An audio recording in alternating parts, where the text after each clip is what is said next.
indivisible, with liberty and justice for all. Okay, we'll start off seeing if there are any public comments.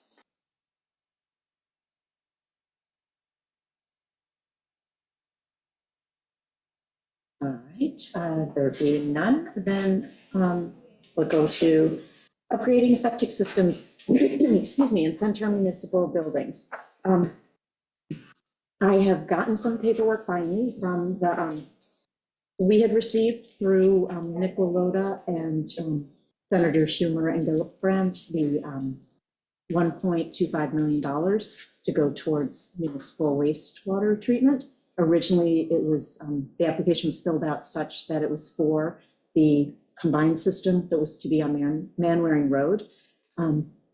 I have been working with Senator Schumer's office as well as our grant writer to just pull the application, and then the EPA had not sent the information that we needed to the right email address, so that just came in yesterday.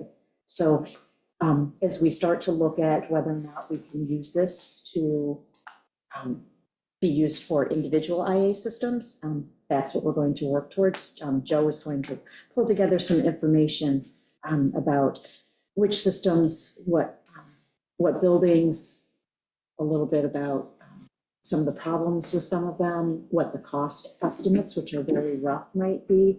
But the way the grant is written, it is for municipal wastewater. So the hope is that we will be able to convert that money to individual systems as opposed to one system. So that's what I'm working on, and Joe's working on some of the logistics and cost estimates. So I'll turn it over to you, Joe. All right, come up to the. Yeah.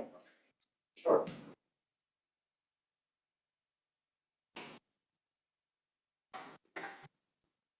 Could you share the screen, please?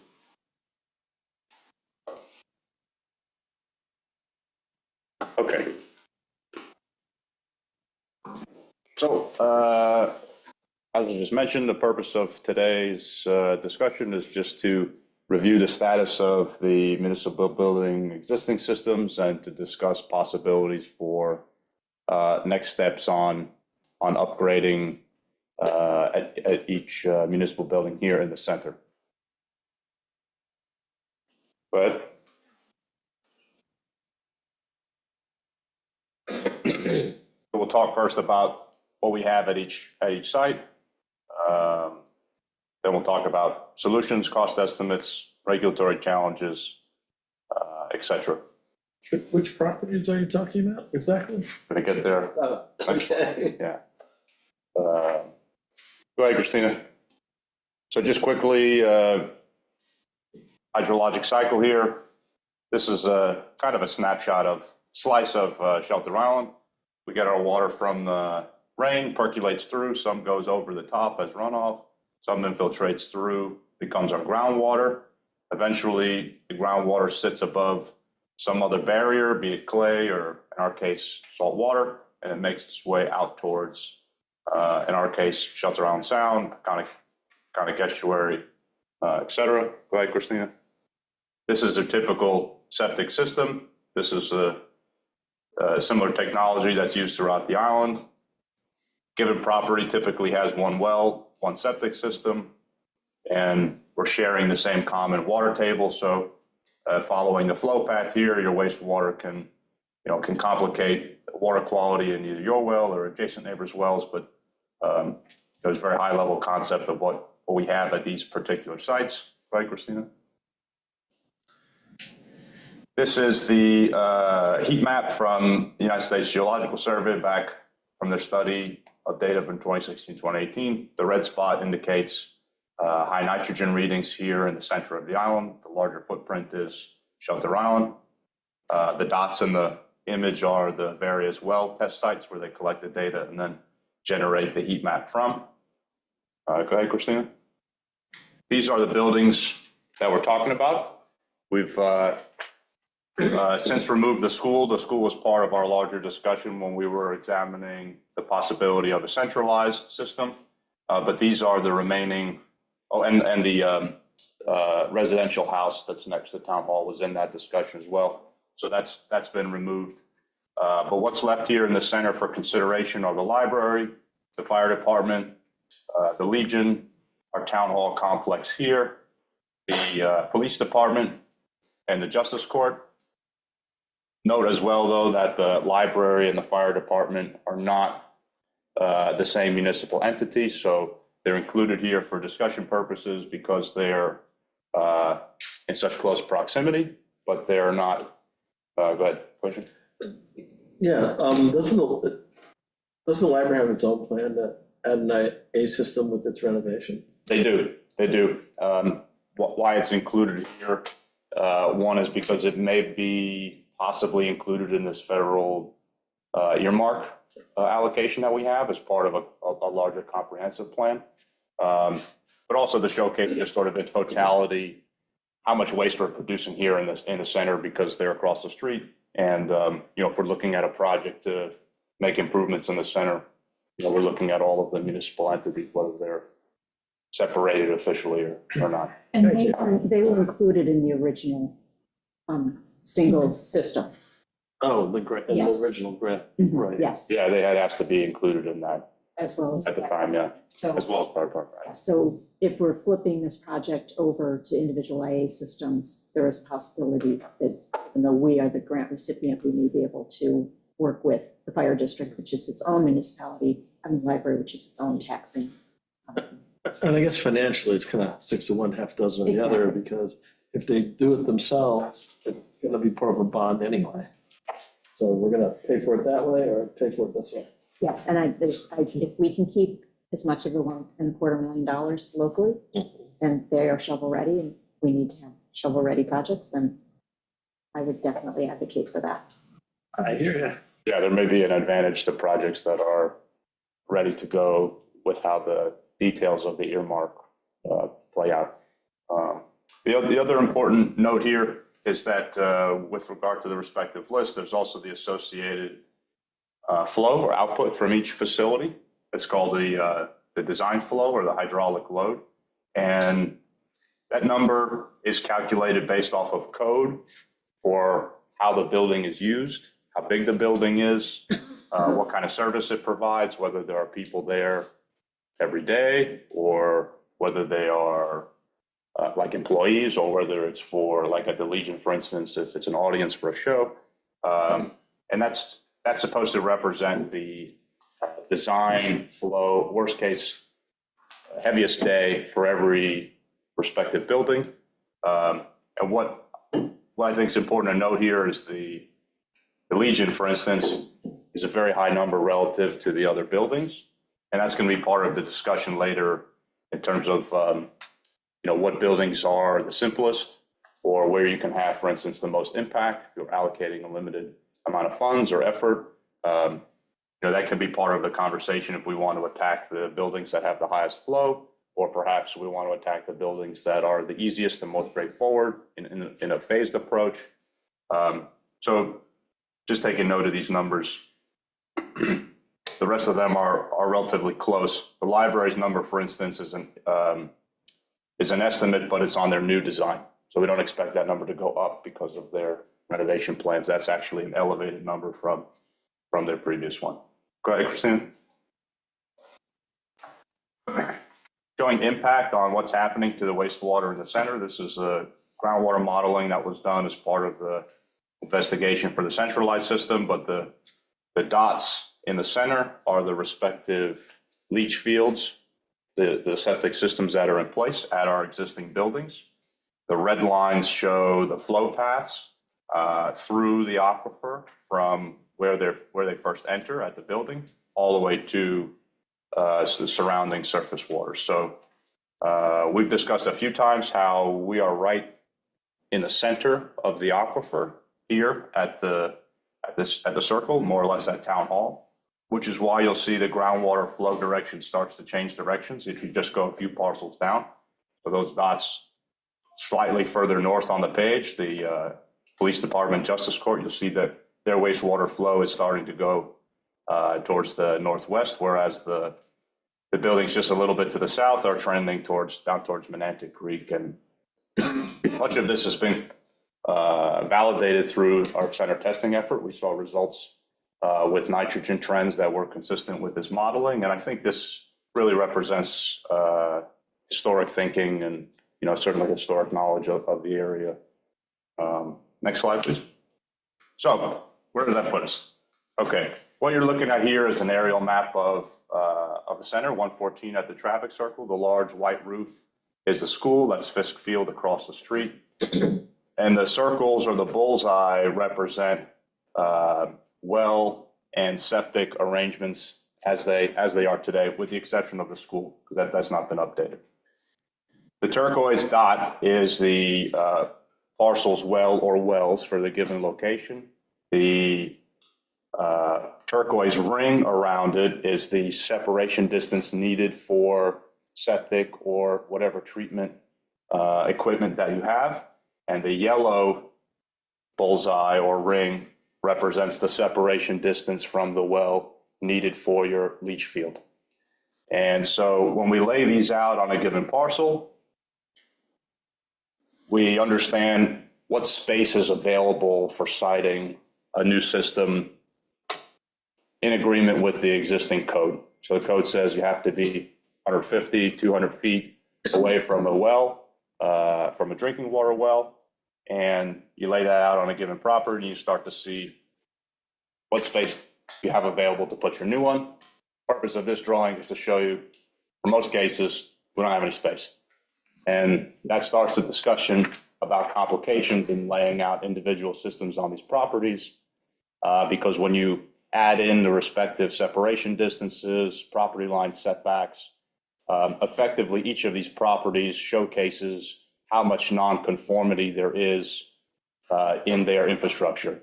And that's just the nature of them being older and having changed uses over the years.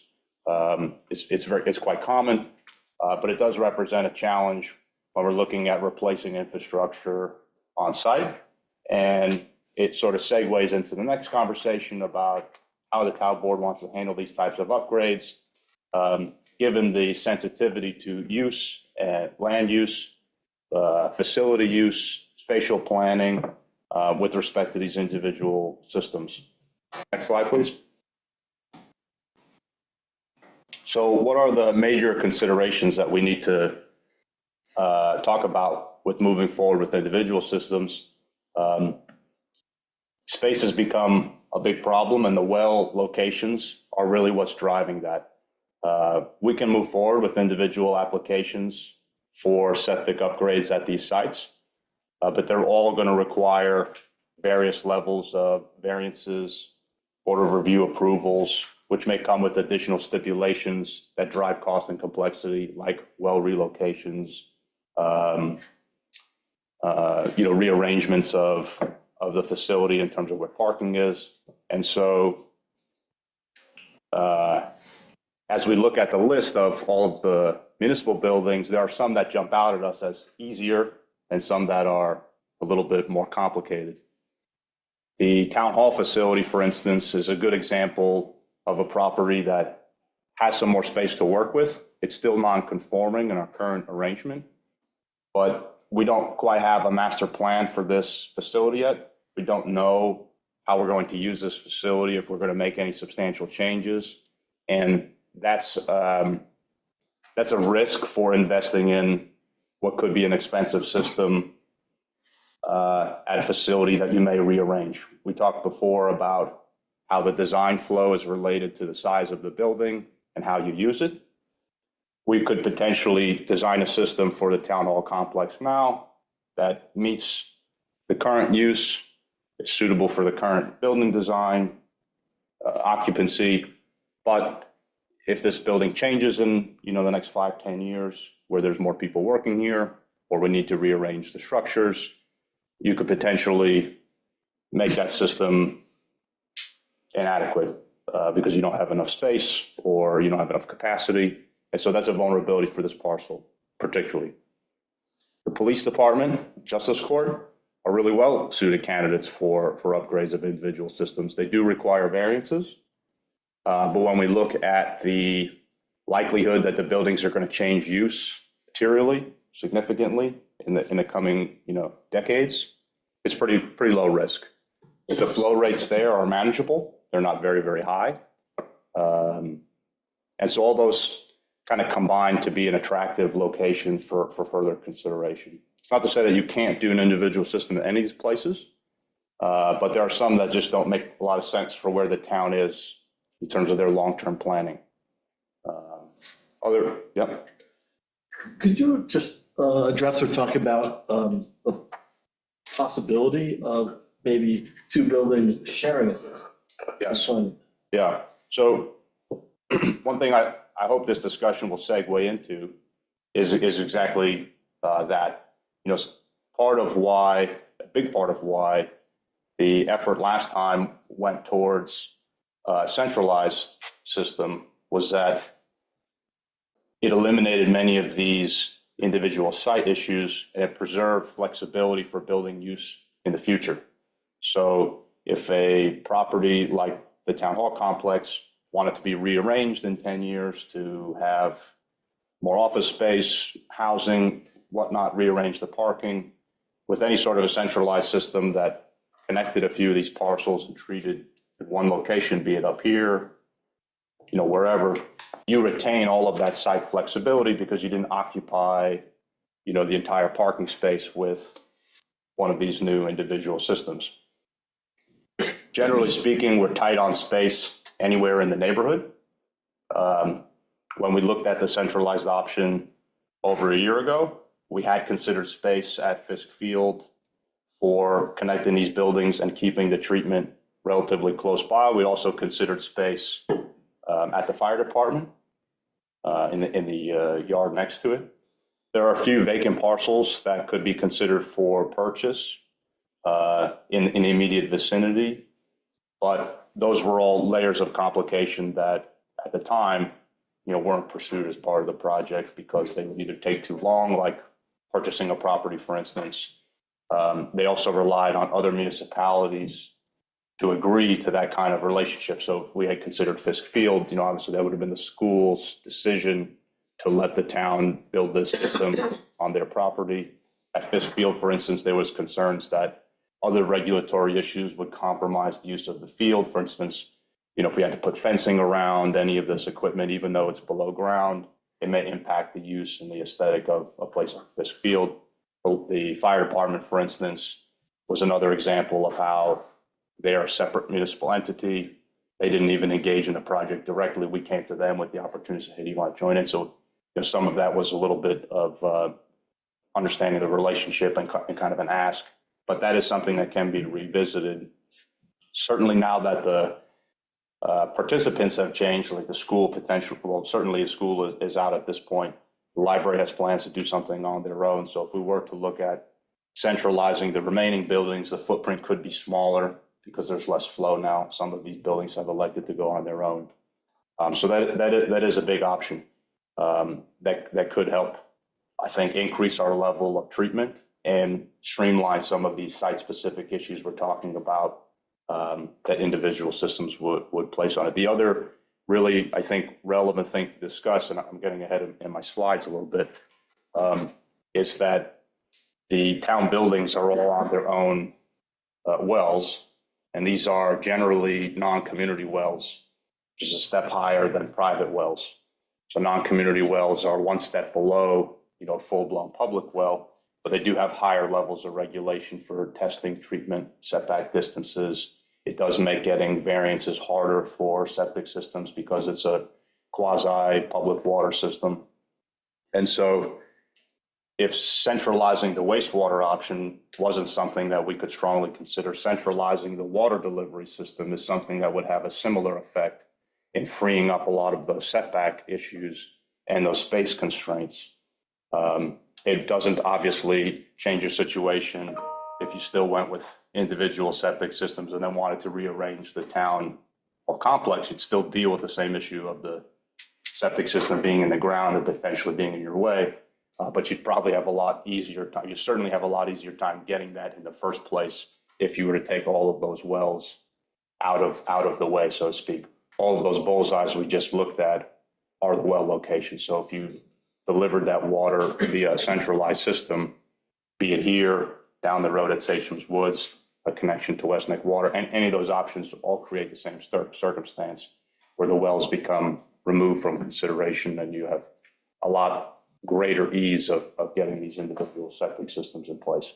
Do you get to the same place by centralizing the waste treatment and leaving the wells where they are? Arguably a better place because if you centralize the waste and you've chosen a place to put it, you then can do anything you want in terms of arrangements for land use. You preserve all your land use potential because you didn't occupy that with your wastewater system. And you save half the cost. How do you mean? Well, you don't have to set up a centralized well delivery system as well.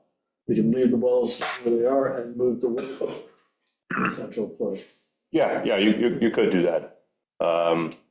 So I don't want to conflate the two because there's so many Factors.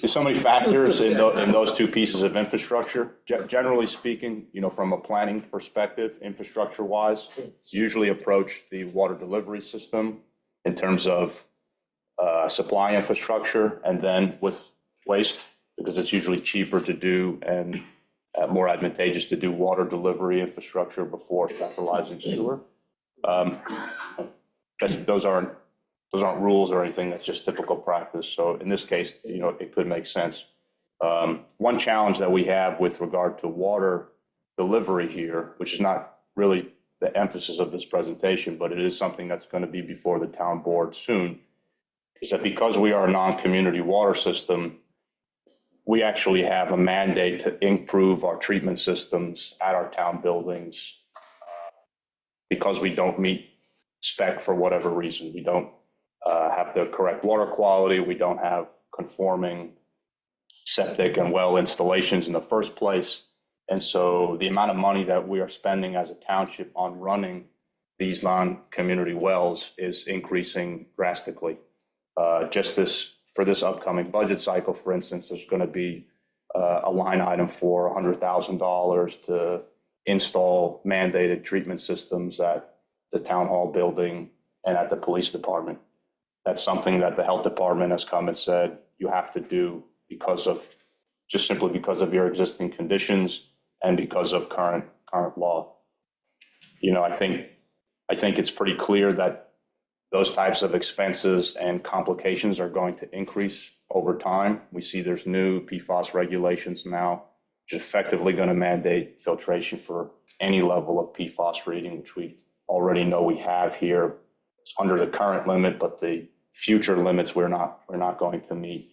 And so part of that discussion about, should we consider a water delivery system is recognizing that keeping the non-community wells is going to increasingly be more and more expensive and complicated for the town. Right now, the Justice Court is not a non-community well. It's still considered a private well because of the few people that work there regularly. But the Legion is a non-community system. The town hall is a non-community system. The library is a non-community system.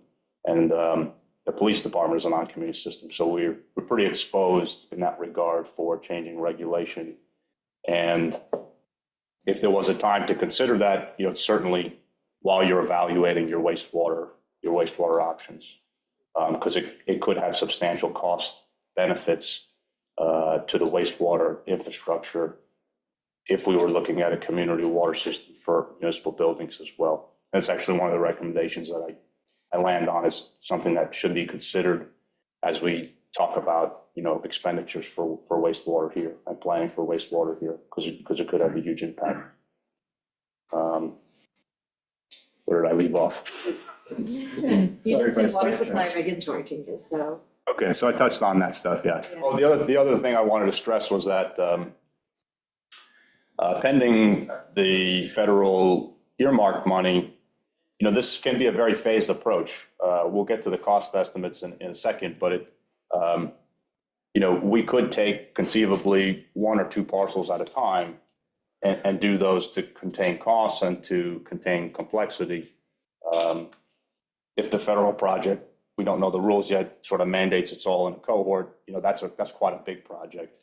But if it doesn't, doing something like justice court or police department independently is something that we could, reasonably do in-house in terms of planning and design and permitting. And, that would help reduce the costs. It'd also be a way to start sort of systematically knock these off without having huge budgetary impacts. So actually, let's go to that slide, Christina. I think that's the next one. Okay, so these are, engineers' estimates. There's a lot of variables in these, particularly when you're talking about applications that have to go to board of review because you're not quite sure what stipulations may come with a variance approval. So in terms of costs, I think instead of getting hung up on the specific dollar amount, I think these are relevant, but most importantly, the scale between each building is what could be helpful in terms of understanding complexity and simplicity. So you're just going down the list. You can see police department, justice court are two of your easier and lower cost ones. The Legion overwhelmingly is going to be your most expensive, most complicated. Town hall, not reasonably inexpensive, but it has the major vulnerability, I think, of having an uncertain future in terms of use and layout. And, that I think singularly makes it not a very strong candidate for investment at this time. It's not to say that those things can't be worked out in short order, because I know we have a path towards understanding what a master plan at this facility could look like. But without that, I just don't think it makes a lot of sense to invest here. What do you base the estimates on, Joe? If you don't mind going through it. Yeah. So the premise for these are equipment costs. Most of these are equipment that is similar to residential units. So we're looking at, Fuji, Hydro Action, that type of equipment for the size of some of these buildings, 300-400 gallons a day. We're factoring in prevailing wage for municipal work. And then I most specifically honed in on the school's estimate, sort of broke down unit costs there for their system. Since it's such a close comparison, municipal work was recently bid. And I used those unit prices to back into these. They have a bit of contingency on the bottom because I suspect that many of these are going to require things like repaving. For instance, at the Legion, you probably have to repave the entire parking lot, regrading. You probably have to put in more stormwater, or upgrade all the stormwater controls there. Certainly going to need to do a well relocation.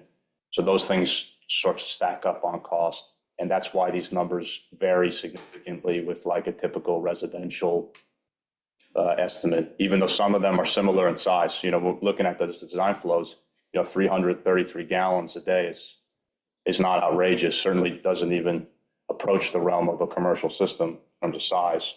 But the cost can be staggering. In this case, it's probably, 3 times the cost of a comparable residential system. Prevailing wage is a huge impact on that also. Do you remember what the flow is off the top of your head from the school? Yeah, it's about 2,000 gallons, less than the Legion, actually. Yeah. That was 4 tons. It's about 2,000, yeah.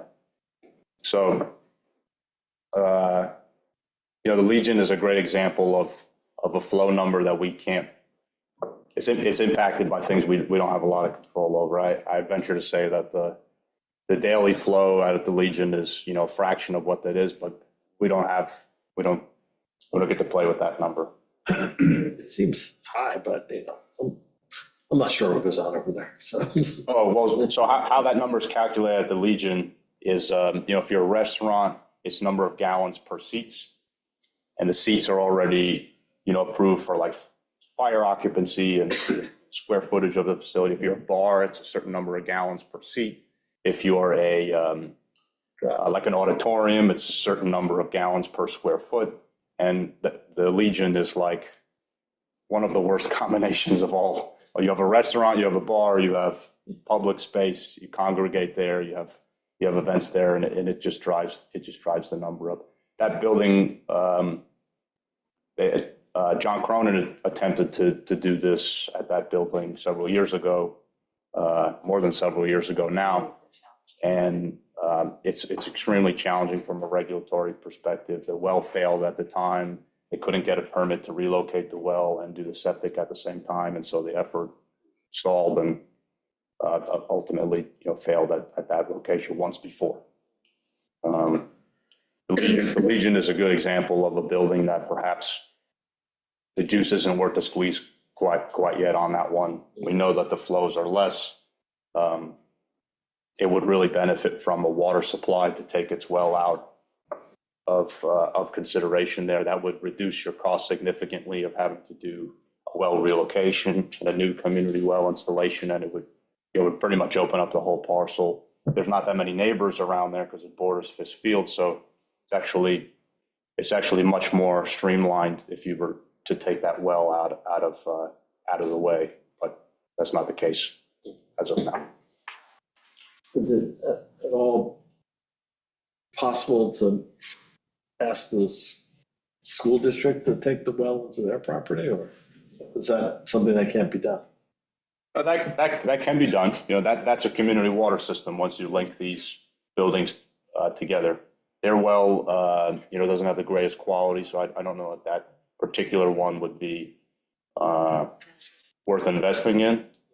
But we have looked at, converting other wells that we have here, current town wells in service, because they are of good quality. Like the police department, for instance, has a good high quality well.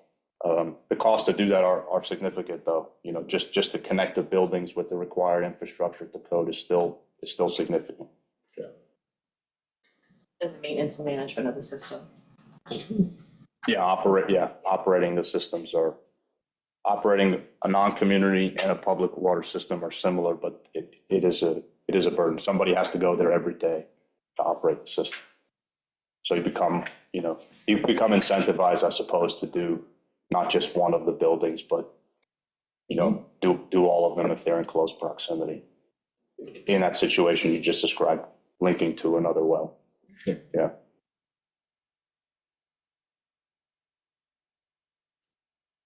Next slide.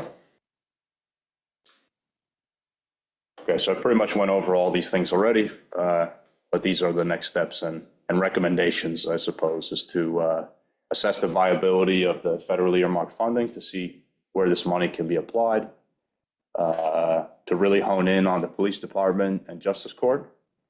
Those are regularly used buildings with consistent flow rates, so they're best suited for maximum treatment efficiency. These systems like to have consistent flow, and they're unlikely to change their configurations. And then to examine and have further discussion about a community water system for the municipal buildings, and along potentially that 114 business corridor. Those buildings struggle with many of the same things.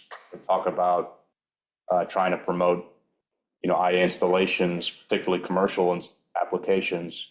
The problem we just described here is the exact same problem that those private businesses are going to face, like the restaurants and the retail space along the 114 corridor.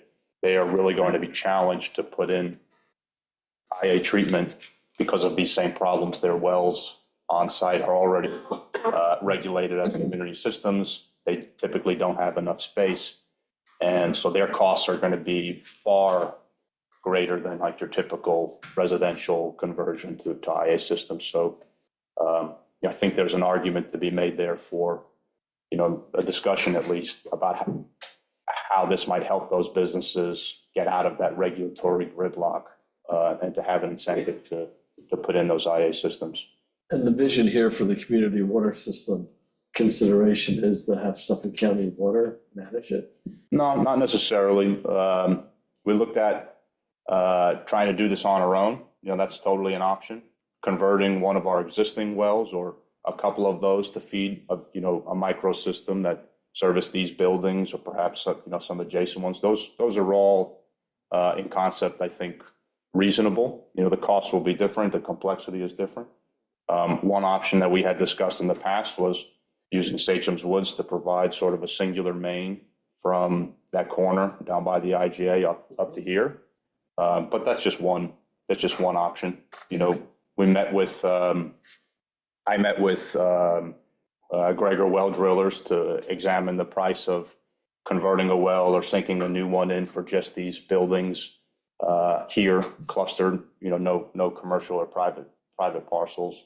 And, we worked on a price to just do a micro system here for these buildings. It's quite expensive, but that's another angle to the same concept. You can do it yourself. We don't have an operator, but we would have to contract, kind of like Westneck used to do, to hire a private operator. That's a path forward too.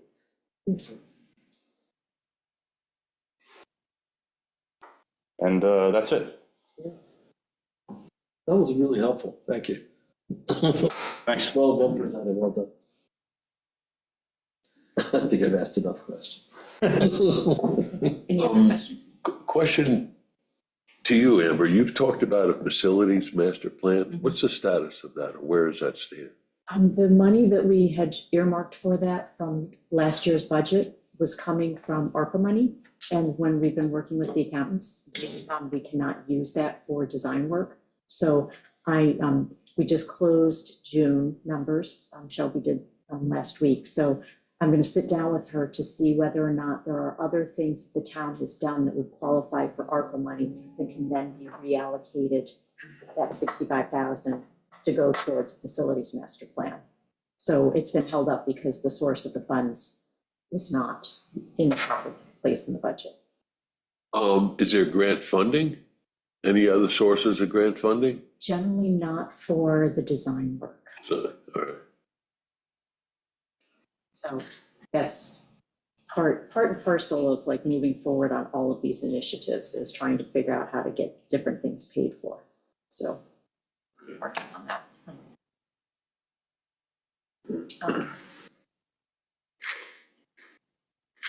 Actually, we'll open it up to the public to see if there's any questions from the public. Jan?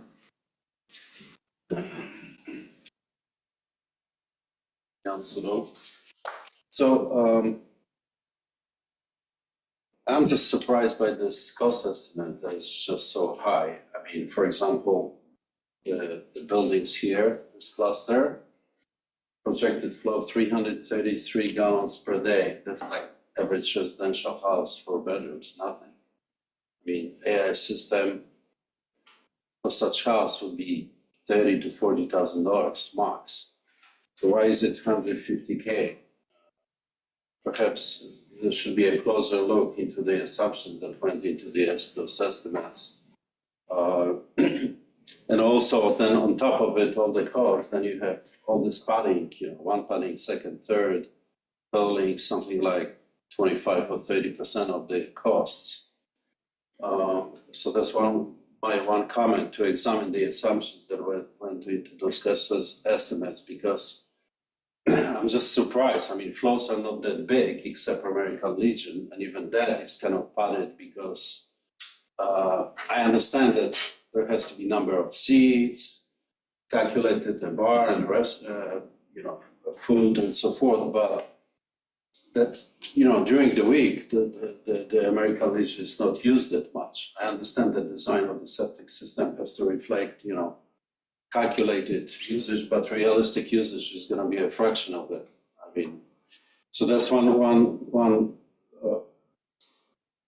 comment I have. The second, I would like to understand this earmarked funding, because I've never heard of this before. I understand that there was an application to New York State money, administered the program, I forgot what the name of it, WQIP, 3.5 million, that was rejected to fund. 250,000 we had to return. No, I'm talking about the second grant to New York State DEC, which they rejected because the project was nowhere near ready to be implemented. Okay, so I thought that that was the source of funding for wastewater treatment facility. But this seemed to be something different. There was not a grant application, but earmarked funding. Is that, did the town secure this funding already, or is that in the Yes. process? Both the senators, Schumer and also Congressman Walota reached out in March to say that they had put in, there was an application that was put in last year, and it was awarded. And we found out about it in March. Oh, so it's the first time I hear about this. It's not the, yeah, I was gonna say, it's not the first time I've announced it. Yeah, we've talked about it here at the Yeah. table. Well, so you missed it. I know. Publicly, no, I announced it, we got it. There's money for it, right? Pardon? There's money for it, right? Oh, 1.25 million. That's great, so we have money, so Mhm. even if the cost estimate, let's say it's kind of inflated, there's money for it, so why not proceed with this project as soon as possible? That's, Kind of that's, why we're yeah, talking that's, about yeah, it. that's why, and I was trying to find out, because we had not gotten, other than phone calls from the senators and congressman's office, I had not seen, and also public announcements that they had put out in the papers, I had not seen a formalized contract. And it was with the EPA, because they are the ones who are offering the grant. It went to the wrong email, there was changes in Senator Schumer's office, so the person I was reaching out to did not get back to me. Unbeknownst to me, he's no longer there, there's a new different person who's in charge, who I spoke to, so. But you're reasonably sure that this money will actually materialize, right? Yes, it's just whether or not it applies, like if we can still use it. The high level thinking is that we will be able to use it, but now we need to do a deeper dive to make sure. And so our grant writer is tied up through the end of the month working on other deadlines, and then she will dive into this. And I also now have a contact with the EPA person. Well, and that's because the original grant request was for the centralized wastewater treatment system. So now we're essentially decentralizing the wastewater treatment and putting it on separate parcels. We need to see if the grant still applies for that usage. It's a different level of treatment. It's a different level of everything. So we have to make sure it still qualifies. Are we talking about this grant application for the wastewater treatment facility that was already rejected, or this? No, This is the earmark money. This So is the was one that was So accepted. the project description, we think is vague enough. The town of Shelter Island will construct a municipal wastewater treatment system, singular, that will serve 8 municipal facilities located in the area of the town referred to as the Island Center for the purpose of reducing groundwater nitrate levels in the drinking water supply and surrounding surface waters, the chronic estuary. So that language was, I think, incorporated when I spoke to Schumer's office. So hopefully making it plural systems will not jeopardize if our purpose is still the same. Yeah, the intent and purpose is still Exactly, the same. exactly. I mean, So that's the high level thinking, but now. it was not a stress for centralized, it could be decentralized. Yeah, it did not, actually, the word centralized was not in, so fingers crossed. But, and so the high level, but I need to continue pursuing a conversation with the EPA because it's the. Okay. And my last comment is, that, I mean, one would think that like all those buildings could be combined and have one septic system and one water well that's shared among all those buildings. I mean, the flows are not that big, so even if you combine all the buildings here, it will be what, 600 gallons per day total? No, the whole complex here is 333 gallons per day, right? I mean, so it's just one well water shared among those buildings and one septic system, one AI septic system, right?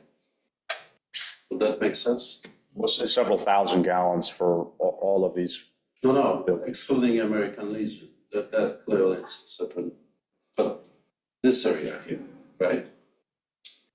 Excluding the Legion? Yeah, the flow rates are, they're reasonable. But, your comment about the cost is that the flow rate's not what's driving the cost and the complexity. Whether you have 300 gallons per day here or 1,000 gallons per day, the costs are elsewhere. They are, for instance, the town hall complex is a great example. The system is a very reasonable size, as you pointed out, similar to that of a 5-bedroom house, right? But what's different here is that, well, for instance, the commercial application is high-strength flow. So there's likely going to be pre-treatment systems here, additional equipment, tanks, and pumps, chemical treatments that are not included in a residential application. This system's going to go likely in a parking lot, so all of the equipment has to be upgraded to be suitable for traffic loading. That means that the whole parking lot has to have drainage installed and repaving. Repaving this parking lot, for instance, can be $30,000 to $50,000 alone. So, that's a good example of how the costs can explode. And I think actually just, as we work these numbers out loud, at $50,000 for a residential system plus these unusual complications that I just mentioned, $150,000, I think is a pretty reasonable price point for consideration here. And that doesn't even really begin the conversation about prevailing wage and how that, more or less doubles or sometimes triples the cost. Prevailing wage, yeah. The municipal work is done by prevailing wage contractors, so they are either in a union or paid comparable union rates. What about this, what are the plans for this piece of lawn here? So you're asking the wrong, It would be part of the facilities. out of my pay grade here, It's yeah. part of the facilities master plan. So before we plunk a system down, we need to understand what's going to happen with that building, this building, and that space. I don't want to take too much time, but basically, my last comment is the school upgraded their system a year ago. And a year ago, they stopped polluting water here in the center. And this wastewater treatment facility has been dead for at least a year and a half. And we kind of didn't move that far. We're still on one hand, on the other hand, and so forth. Eventually, the time is to just aggressively just do it, what I mean? Look for a reason to do it and not to do it. Because the sooner this is put in place, the sooner the water in the center will stop being polluted. This is the highest point of the aquifer. I know there have been studies that will take 100 years to flush out and so forth, but this is the highest point of the aquifer, so the water flows outwards, and maybe chances are that if we stop putting nitrates in the water, the drinking water will improve quite quicker than various theoretical models show. So that's all I have. Thank you. Michael, you had your hand up earlier? Yes. Good afternoon, Michael Shatkin. First, I want to compliment Joe on his presentation and the board in general on the change in the character and thoughtfulness of these conversations. And the fact that you are engaging the public as these conversations are taking place. I'll say reaching conclusions and then trying to work the public comments into the conclusions. The most important thing I can say is to talk about conceptual design. Conceptual design compared to putting pipes and systems and wells in the ground is very inexpensive. And I could have said this 40 years ago, so the comment is a little old. But right now, you have all the time and you have all the money to do this well, to do this correctly, and to pick the best solution. We see many products reaching market right now, and they reach market not because people build on the limitations they face, but they look at what should be in place, how something should function, how it should work, and then they work backwards to achieve that reality. And I see here, in terms of the presentation that was made, basically one big idea. And the one big idea is a bunch of little individual systems. And the little individual systems create a number of problems. First, the wells conflict with the septic systems as installed. Second, they generate additional site costs due to repaving and drainage on sites. Also, a municipal complex is a dynamic situation, needs are changing and evolving over the years to the extent. And finally, I'll talk about the issue of community water. If it looks like a duck, walks like a duck, it is a duck. There are multiple people utilizing the water in these systems, in these buildings, well beyond the criteria for community water. These buildings should have community water because of the population and density of people that they serve. It would behoove the town to look at this on an integrated basis. Maybe to put the Legion Hall aside, but to look at least the other buildings which are moderate in scale and to do a community well, maintain it on their own, put it in a position which best utilizes and addresses the water needs of this situation. And look at the septic system and put it in the best location that doesn't create conflicts for every other building and for the growth of these facilities. And I was surprised when I saw individual systems cost estimate that it wasn't followed with an integrated design solution. Now, whether that has perceived problems or not, right now, it's paper, it's thought, it's not. The worst thing you can do is build the wrong thing because you haven't considered all the possibilities in appropriate detail. In a way, and I don't want to burden this with something of the past, but I will just for effect. This is a little bit like the Lombardo presentation. One system, one technology, that's our conceptual design. And we believe in it for the following reasons. And we justified it. Now is the time for expansive thinking because you have the fiduciary responsibility of doing this right.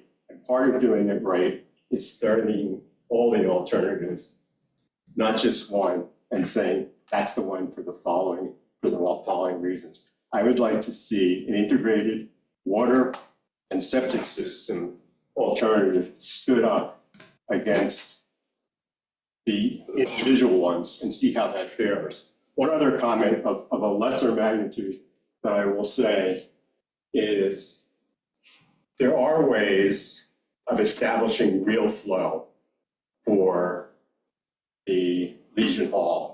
Everybody that looks at that number knows that it's a flawed number. And we also know how systems operate. Systems operate well and efficiently when they're properly sized. The reason why the Legion Hall number is an incorrect number is very simple. It is based upon assembly functions, as we said, bar, restaurant, which in no way resembles the use of that building. And if we follow this trail of saying, well, the code says that, the code actually permits you to use actual and instead of the prescribed numbers. And if we establish actual, we have the advantage of a system which is sized to use and not a system which is going to sit there with unused capacity and fail to function properly because of that situation. So I would say, in addition to conceptual design being done well, the other issue is we cannot over-design a system and expect it to function adequately. Thank you for your time.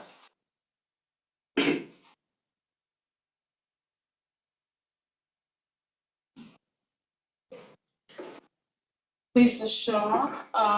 I have a couple of questions, and just to answer that question, is it the town that decides the maximum, or is it the county? Does this come from Suffolk County Health Department, which is beyond and above what the town, that's not in our purview.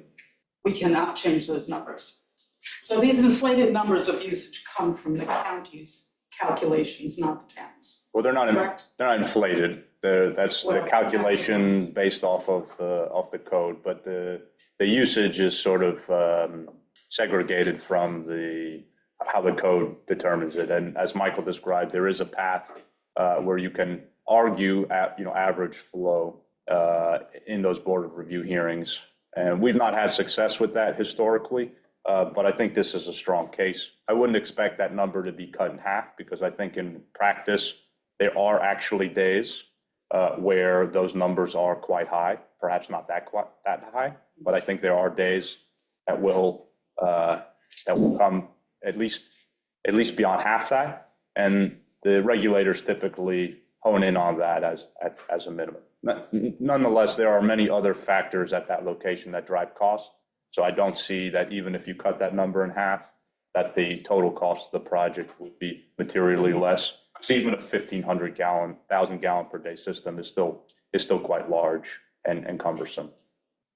But my second comment has to do with, even if we put IA systems in, cluster IAs, individual IA systems here in the municipal area, how much is that going to actually reduce the nitrogen load into the aquifer? so What percentage, more or less? right now, on a mass balance approach, so looking at how much nitrogen is totally produced each year going into the ground versus what we understand the aquifer to discharge, we are at about a 3% increase. So we're adding 3% per year total nitrogen to the system. In an IA model, assuming 19 milligrams per liter output for these all municipal buildings, that 3% gets pretty close to zero. We're maybe 0.5% still too high, but we're pretty close. And in the lower, centralized treatment category, where we can achieve higher levels of nitrogen reduction, we have the opportunity to make a deficit, sort of reverse the trend of increasing nitrogen, turn it into a trend of decreasing nitrogen here in the center. So that's where I'm going with this, is we get to a certain level with the IA systems, which is, you're saying, zero load. Right. And so that, between that and reducing, if you have a municipal wastewater treatment center, is it a significant enough percentage of, or reduction of nitrogen into the center of town water that it would behoove us to think about the cost of installing a wastewater treatment center, and obviously we have it earmarked, as opposed to individual IA systems? Because I think in the public perception, there is this perhaps idea that the individual IA systems would be less expensive than a wastewater treatment center. So looking at the cost benefit of putting individual systems and what they're actually contributing to the aquifer, as opposed to putting in a centralized wastewater treatment center for the municipal area. In the long run, just that's going to maybe more costly, but it's going to clean up the water. And if that is the case, then the problem that you have here with the wells and your need in a year to treat those wells with a water manager, water operator, all of the disinfection that comes from it, all of the testing that's going to happen. Being on the West Net Water District, I know how much it's very costly. So that's going to be sort of an increase in cost for water distribution. And so if we can decrease the septic with a water treatment center, then that's going to lower the water treatment side. So, just looking at that equation, it seems much more beneficial to us to go for a centralized water waste, septic system, water treatment center, I think. And also, I want to really throw my support behind the idea that you have to have a plan of what's going to happen in this area if you don't want to waste money. If you don't know what's going to happen in this area and have some sort of master plan, a projection over the next 10 years, you're going to put pipes in the ground and you're going to put water systems in the ground, wells and whatever. And then it might have to be relocated in a couple of years. So definitely maintaining the flexibility by having a master plan and not rushing, even though you're adding, contributing to the aquifer. But in the long run, it just seems financially more, it makes more sense to see what you're gonna actually do here so that we don't waste time and money. Thank you. Before I return to you, Jan, is there anyone else in the physical audience?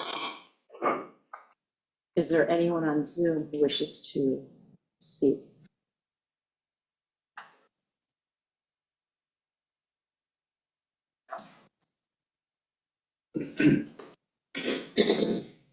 Yeah, I'm not sure if I understood the arguments of speaker before me, but I thought was the idea of why don't we do centralized wastewater treatment facility for the entire center?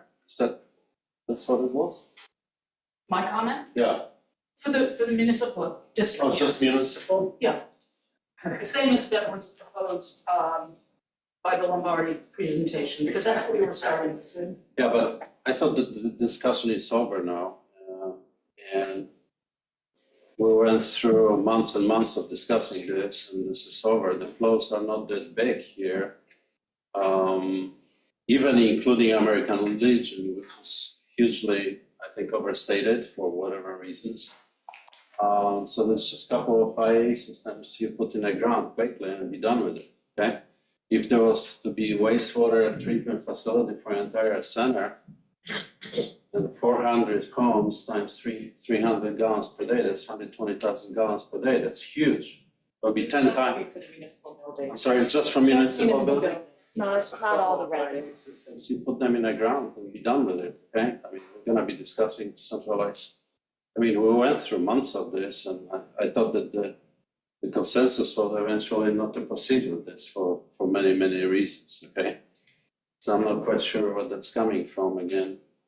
I mean, it makes sense to combine, a couple buildings here and have a single IA system for this whole area. It will be still very small, 330 gallons per day, and have one well to share the water.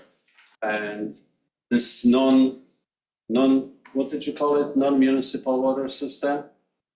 Non-community. Non-community. So the town hall already has non-community water system because of number of people that work here. So that doesn't change anything. If you have people, just put filtering on that water. I mean, it's the same for any other house that's water which is impaired either by elevated nitrates or saltwater intrusion. You just put a filter in the basement or point of use. So that doesn't change anything, right? I mean, already the police building, the municipal, the court building, and this town hall already are under this non-community water system rules, right? Some of these facilities are non-community, Yeah, correct? so Yeah. that doesn't change. All right, thank you.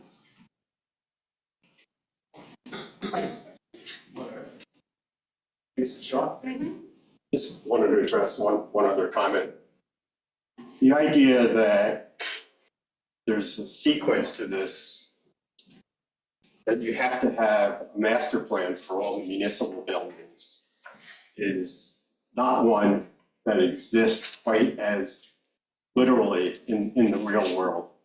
I cannot tell you how many institutional clients, how many colleges and universities have come to me and said, we are a dynamic, growing institution. Give us a site utilization map that would give us a general indication where future expansion will take place and where parking would take place. It doesn't require a detailed understanding. It's somewhat analogous to what is in the comp plan with regard to land utilization. It says, this is the place where you put buildings for a series of reasons that supports the whole of the place. And this is where you put parking. And that doesn't require, the in-depth comprehensive plan. It's just enough to inform where utilities and where infrastructure can safely go. So this concept of you've got to have it all planned out first, I don't think is a valid concept. I think one of the things, just in talking about a centralized system, even if, since we don't have the school and it's a much smaller scale, if we do consider a centralized system, there's more treatment options. So instead of just treating nitrates with an IA system, we had the capacity in a centralized system to deal with maybe PFAS, but pharmaceuticals definitely. Like, so it was a better system than utilizing IA systems. So I just want to put that out there. Absolutely. Whether or not that's still on the table, like the next steps after today are to continue the discussion of what it would look like to continue to look at all of these buildings and which ones can we do, can we incorporate, is finding out exactly what the grant timetable is. Right now, like this just came in yesterday. I don't know like when we have to spend this money by, when we have to commit money by. So, and, you know, first of all, whether or not we can pivot to something that's not central. So there are questions that need to be answered first as we continue the discussion. But I wanted for today just to get it back out on the table, that we have money, we want to use it. And Well, there are also centralized systems other than the one that we've already looked at. You know, there are other options that are essentially plug and play, smaller footprint, could fit in a smaller space. You know, there are other options out there. Since we're gonna have a smaller flow, it would be a more comprehensive treatment. It would be more efficient if we're collecting all the buildings. It would make the Legion Hall more viable as a structure. So it's something to consider.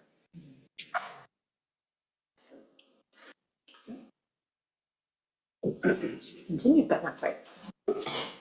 So from what you just said, which is, you know, this subject keeps come up that, oh, if we have centralized wastewater treatment, then we can treat for PFOS or other contaminants from ourselves. This is a common misunderstanding because what needs to be treated for those contaminants is the drinking water, not the septic. For example, PFOS can come out from other sources than wastewater, okay? And in general, we don't really have a problem with PFAS on the island, other than 4 or 5 commercial sites, and that's probably tied up to the stuff that they're using, chemicals or whatever, marinas, restaurants, okay? Other than that, I don't think we have any evidence for PFAS problem on the island, as per Suffolk County Department of Health Services presentation that was done a few weeks ago. So let's just stop talking about it. The problem with wastewater is nitrate, okay? People with urine comes nitrate, okay? And that's the major issue.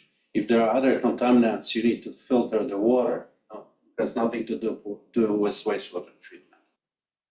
You could treat it both ends. You can treat the wastewater so it's not getting into the groundwater to begin with, and then there's less treatment needed in the water side. So you'd have to treat both sides of the problem, I think. You know, if you prevent it from going in the ground in the first place, then you prevent it from eventually getting out to the bays and estuaries.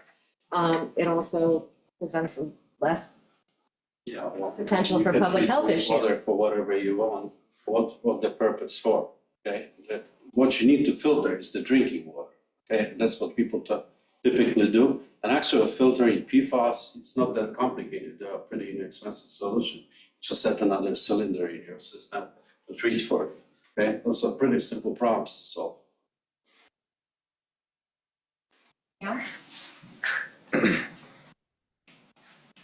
Yeah, hi, good afternoon.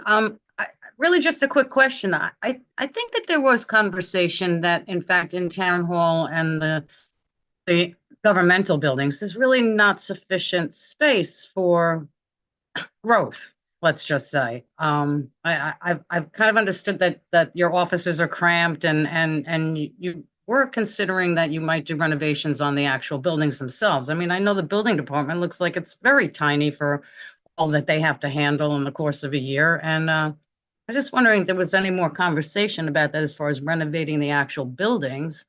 And if and such, if that's done, I'm looking at 40 North Ferry and I'm saying, well, now you have an empty lot next door to all of this, which gives you some space to do such renovations and reconfigure it in a master plan.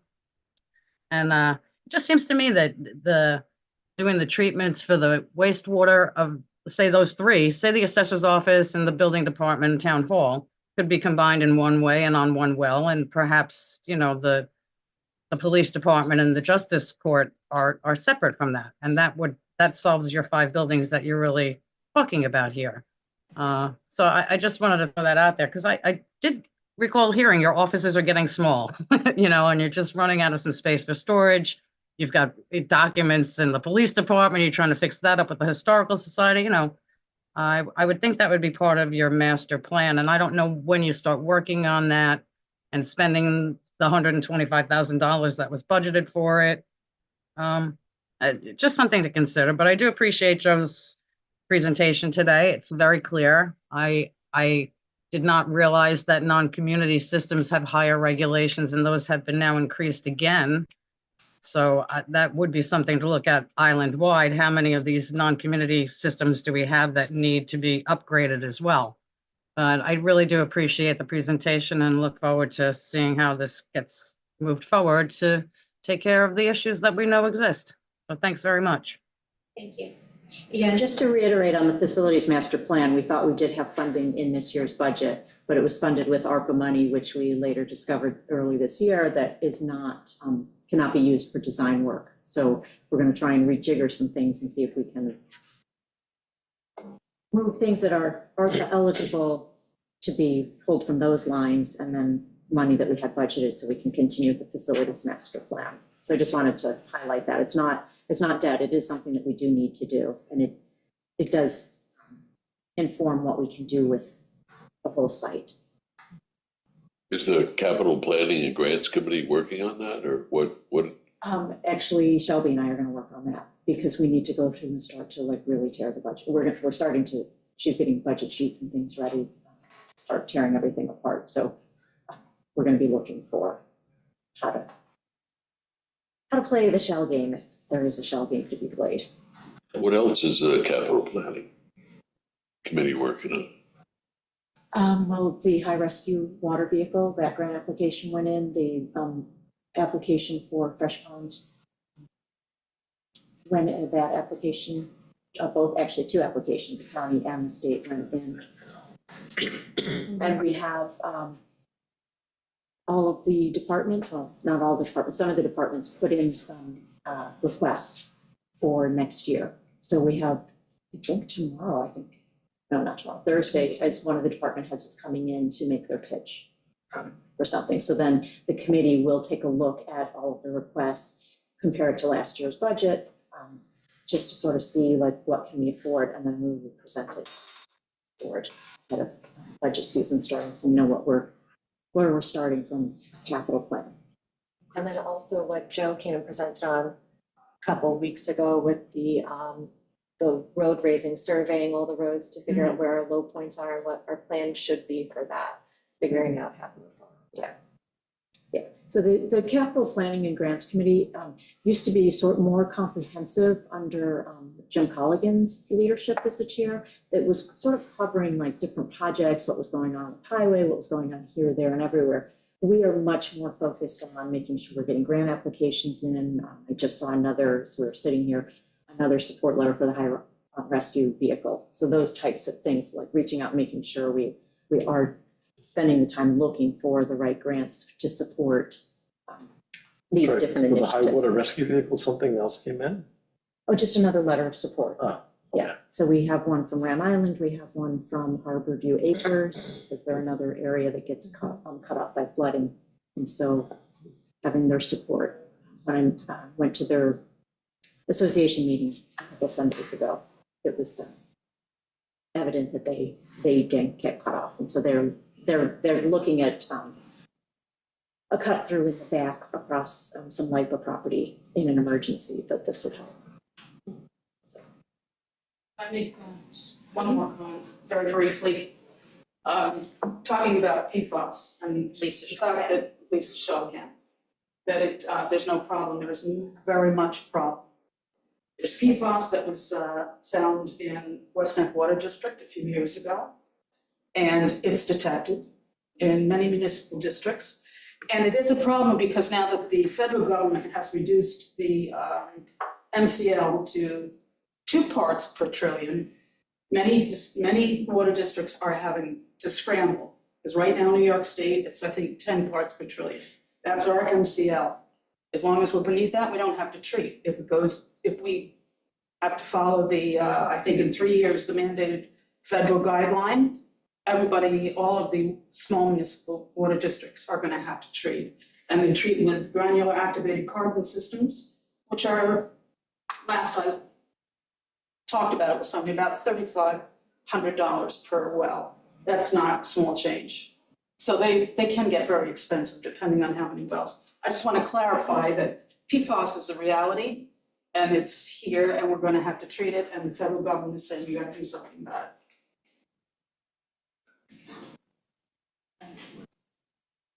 it. Yeah, as I mentioned before, as per Suffolk County Department of Health Services, there is no evidence of growth problem. We're gonna keep, talk to us. Yeah. Sorry. just- There's no evidence of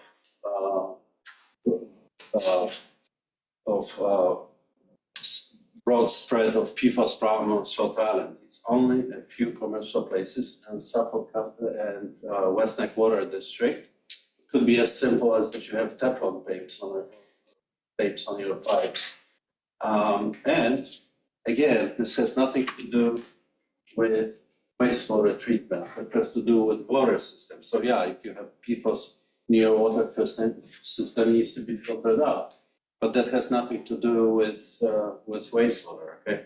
There could be many sources of PFAS contamination, which does not necessarily come from, as a matter of fact, it's not very likely that it's coming from the septic system. Oh, it's very likely it's coming from your septic system.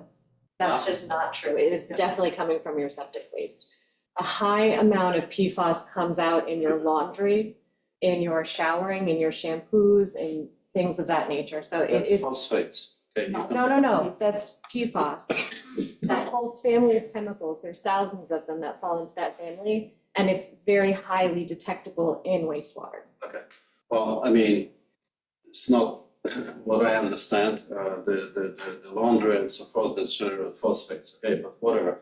I don't want to get into technical discussion. All I'm saying is that there is no broad issue with PFAS on Short Island, okay, as per Suffolk County Department of Health Services. Joe Finora brought the guy from Suffolk County Department of Health Services who spoke about it and had that presentation. And there's Said it was- only really a couple of Maybe it's a instances of problem. commercial places. I'm sorry? The guy who came from Suffolk County Department Jason of Health, Jason Heim, thank you. Yes. He actually said that this is gonna be one of the biggest problems we're gonna face in the future is PFAS. Yes. In the rest of the Long Island, okay, No. you're confusing No. the PFAS problem around the airport in No. West Hampton with Short Island. Look at the data, you will see that there are very little problem with Short Island, but this argument is being used over and over and over to justify centralized wastewater plant, okay? Because somehow that's gonna help out, okay? Again, first of all, we don't have a big problem with that. And second, it's the drinking water needs to be filtered out, not the wastewater.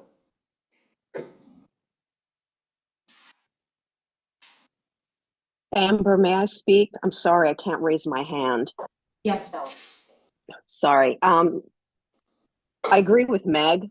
Identify yourself just for the rest Oh, of I'm Stella Lagudis, Shelter Island Heights Property Owners Corp. There are so many PFAS chemicals, and some of them do come from firefighting foam, but and some come from Teflon, but a number of them also come from your laundry soap and from all the things that Meg just said. So, I do believe that there is an emerging issue on the island. It might be very focused in certain areas at the moment, but if we don't change the way, or the government doesn't change the way and the composition of some of these products we're using, it's only going to get worse. Thanks. Thanks, Stella. But we will continue this conversation, looking into, like, you and I will work with Jen when she frees up from the grant season. We'll be coming back to bring more, looking at more things. Okay, Thank you very much, Jill. thank you. Next agenda item is the merger authority discussion. And when it was originally posted, it didn't have an asterisk next to it. I did not realize that it does need to have legislation. I was thinking it was more policy and procedure, but this came about a planning board application where there is an application before them. Homeowner wants to consolidate two separate parcels, and what called into question is what is the procedure for doing so? Back in 2018, we had changed the legislation so that we used to have merger upon operation of law, whereas if two parcels were in the same, titled in the same name, they automatically got merged. And so people would go to sell one or both parcels thinking they had two parcels and discovering that they only had one parcel. And it was creating various issues for residents. So we took it out. And then the second step that was supposed to be followed up on never got followed up on. But I'll let you, you're much more eloquent. It's legislative stuff than I am, so. Yeah, so I just want to define, because merger could be a little confusing. So the best statement I've found is the merger doctrine recognizes that adjoining substantial parcels owned by a common owner merge by operation of law to form a standard parcel. So the purpose of merger is, again, say if you're in a 1 acre zoning district and you have a 1/4 acre and a 1/4 acre owned by the same person, instead of allowing potentially two houses to be built on those two lots, if it's owned by the same person, they merge into one lot to be more conforming with minimum lot area. But it's also well settled that there cannot be a merger of parcels in absence of a specific merger clause in the zoning code. So we actually did have a pretty good merger provision in 2018, which included mandatory merger by operation of law, but also had voluntary merger where a conforming lot may be merged with an adjacent conforming lot at the request of the property owner, so long as the merger does not result in a change of the zoning district for any parcel. So that's like if these two lots were like on the edge of a zoning district and one was dual zone, that you couldn't change the zoning. So it had a process for mandatory and voluntary, but what was great about it is it also had a waiver of merger process. So they can go to the zoning board. So say if they get caught up in that where they didn't intend to merge it and by operation of law it was merged, they can go to the zoning board to unmerge it and re-separate it out if they meet certain criteria. So I actually think this is actually a pretty good law that we did have back in the day, and now we have a void. So now we're in limbo and nobody can even merge if they voluntarily want to merge because there's no authority in our zoning code to do so. So Christina, if you want to just pull up the, just again, for an example. What's the history around this law being removed? I'm going to get, Okay. you're always thinking 10 steps ahead, you're good. I'm just like that.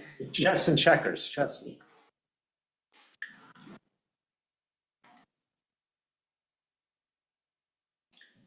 Okay, so as you can see here, that's the library. Can you put the hand where the library is?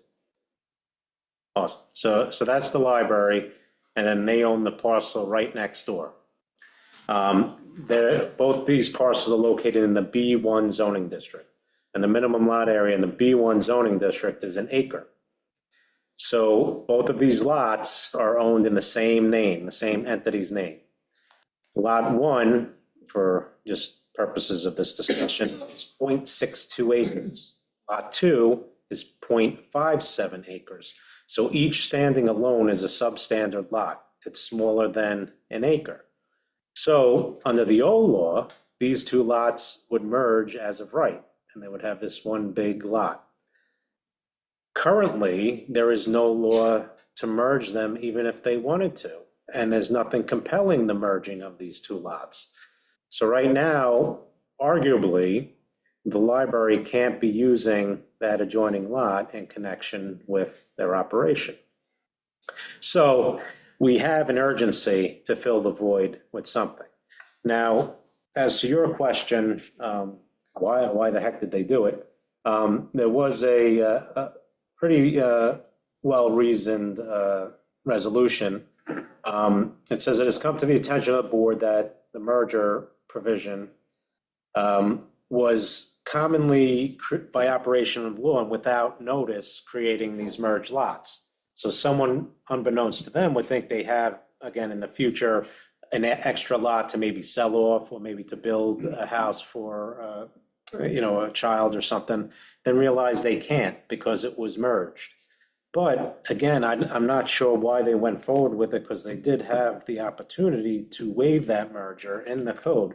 But they decided to go the, fire and brimstone route, and they took it completely out of the code. So it went further to say this board expects the process to review and revise this law to be complex and take time to accomplish. And this board, of the light of the present planning and zoning code, does not believe that this section, as written, contributes significantly to furthering town goals. This town board now wishes to avoid any undue hardships upon individual property owners. So thus they hereby suspend enforcement of the merger code and voids any lot merger in which the property owner was not provided with notice of the merger. And further, and this was resolved, that the board shall appoint an ad hoc committee to advise the board as to whether this section shall ultimately be amended or repealed and to propose any such amendments. I got to assume that the ad hoc committee, if it did meet, I don't see any resolutions created in it, but if it did meet, the presumption is that they recommended repeal, but they never replaced. So you have to repeal and replace. So what we've been doing in the interim is the assessor has picked up the ball and came up with a process where you can submit an application to merge parcels. However, that was never formally blessed by the town, number one, or we couldn't find anything in the minutes or the records that state that. But even if they did bless it via resolution, it's my opinion that it's not legal because it's not in the zoning code. This is a zoning issue and merger needs to have a home in the zoning code. So I'll provide the previous law to the town board so you can take a look at it. It sort of mimics Southold's law, and I could send them to you to look at and see what you want to do, or would you like to do something like the assessor is doing and incorporate that into the zoning code? We can talk about that as well. But right now, as we stand, I can't stress the importance that we need to have something in the code for people to be able to voluntarily merge their lots. Yeah, that would be a little step. Okay, I'd love to read that. And isn't there a case law in New York that around the notice of merger, that if there isn't notice? No. So, yeah, again, towns that I've worked for and in my private capacity all have merger provisions in their code. There's no obligation for notice. And again, we have to do something because like right now you have a situation, and we're not going to reference it by address or name, but as you said, this came about, and Bob Cohen, a resident, wrote a compelling argument that these two lots shouldn't be merged. So there is an application pending that the project cannot go forward unless the property is merged. So right now they're going to be at a standstill because there's no mechanism in the code for them to merge the lots. Is that something the town board wants, that you don't want people to be able to merge lots? That's fine. That's a discussion the town board could have. You don't have to allow mergers. You could say you're stuck with the lot that was created and that's it. So we can get to that, but I didn't know if you wanted to just come up and briefly discuss what the process is in the assessor's office. Yeah. So Judith McMahon, assessor. So right now, the process has been, and this has been in place before I was in the office. What was that timing? I started in 2017. So, and this is the county form that's been submitted. I can look back to 1984 and see that this is the same form that we've been using from the county since then. Yeah, so this So- change was in 2018, so it makes sense. Yes, yeah, so it's a county form that gets filled out by us. The homeowners or the homeowner signs that form. I submit that form to Suffolk County, and then Suffolk County then sends it back to us with the new revised tax map number. And Suffolk County does their due diligence with verifying all the meets and bounds, verifying the properties are both in the same name and common ownership, and that there's no issues with either property. Yeah, That's so, what we currently do. yeah, so just so you're aware, tax maps are informational purposes only. So the town is the one that authorizes merging or unmerging or whatever. And then, so ideally, the county wanted something from us to say that the merger was okay, and this is what filled the void and allowed them to do it. So they don't have the authority to merge lots, even in the creation of the tax map numbers. So again, we have to come up with something. So I don't know if you want to form another ad hoc committee to look into it. But, you know, again. Reconstitute the last one. So what you're proposing is some mechanism for voluntary merger, not compulsory merger. Yeah, I'm not, I don't have a position. I'm just giving you options. I think the law that we originally had was fair because it had mandatory, it had voluntary, and then it had, if there was an issue with the mandatory, a way for you to get out of it and unmerge the parcel. So I thought it was actually a fair. Was there a notice provision in the mandatory side? No. But, you know, again, I don't know, how much work would that be on your part to determine which lots would need notice? Like, because you would have to go through all the Yes. deeds and see which ones are held, adjoining lots are held in common ownership. Yes, absolutely. That would be a pretty significant task. Well, the way we used to do it back in the old days. I mean, if you would buy two lots next to each other, you put one in your name and the other Yes, one in your name with exactly. your middle initial. Yes. And then they Or- couldn't merge them. Or husband and wife. Yeah. Or, yeah. So no, that's, yeah, so attorneys would always recommend to do that. So, but again, as far as notice and having an affirmative obligation on the town's part, I don't know logistically if we can do that. And then also the legality of it too, if there was a screw up or whatever. So anyway, Why not just create a mechanism for voluntary merger? Yeah. Then have review and analysis by the town board or the proper. no, that's a tact you can take. I have no, again, I'm giving you options. But the method behind the madness for the involuntary merger is to bring parcels into conformity, right? So you're getting rid of substandard parcels. So that's what you have to weigh. Okay, got it.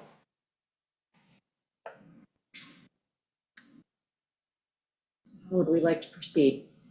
I think Stephen should send out the code that we have and we can all look at it and maybe come back next week for recommendations. Yeah, and it also, again, it comes down to density, right? They wanted to get rid of the smaller lots. That was the purpose of this and decrease density, so. Yeah, so I'll send around Southold's and ours, and we can take it from there. If you want to have another committee, we could have another committee. Good. And he's looking for another committee to be a member of, if we. Thinking we can. I think we start can with- work with the Start work session. I'm not, start at the town board we level. don't need another committee. Not next one. Right. Yeah, not next week. Yeah. Please. Yes, yeah, because we have that. So we'll put it back on for August 6th work session. No, thank No, you. thank you. Thank you. Offhand application fees. Number 4. Yes. I'll just preface it, when we did two resolutions recently. One was May 6th, where we set the repair and dredging fees at $175. And then on June 3rd, we were specifically, when we were talking about dock application fees, it scooped up bulkhead fees as well, and groins and water control structures excluding moorings. And we have in our application form, it's one application for a permit that encompasses docks, dredging, bulkheads, groins, repairs, and water control structures excluding moorings. So Amber raised the question because people started to come in with a couple of bulkhead repairs. And the way we wrote our resolution, it says that the application fee is $12.50 and the permit fee is $37.50. These aren't for new bulkheads. I don't think, we don't. Basically, you're charging someone the same price to repair in kind and place their bulkhead as you're charging someone for a completely new dock. What if we set the same standard as a dock repair? If it's under 10 grand, you don't need.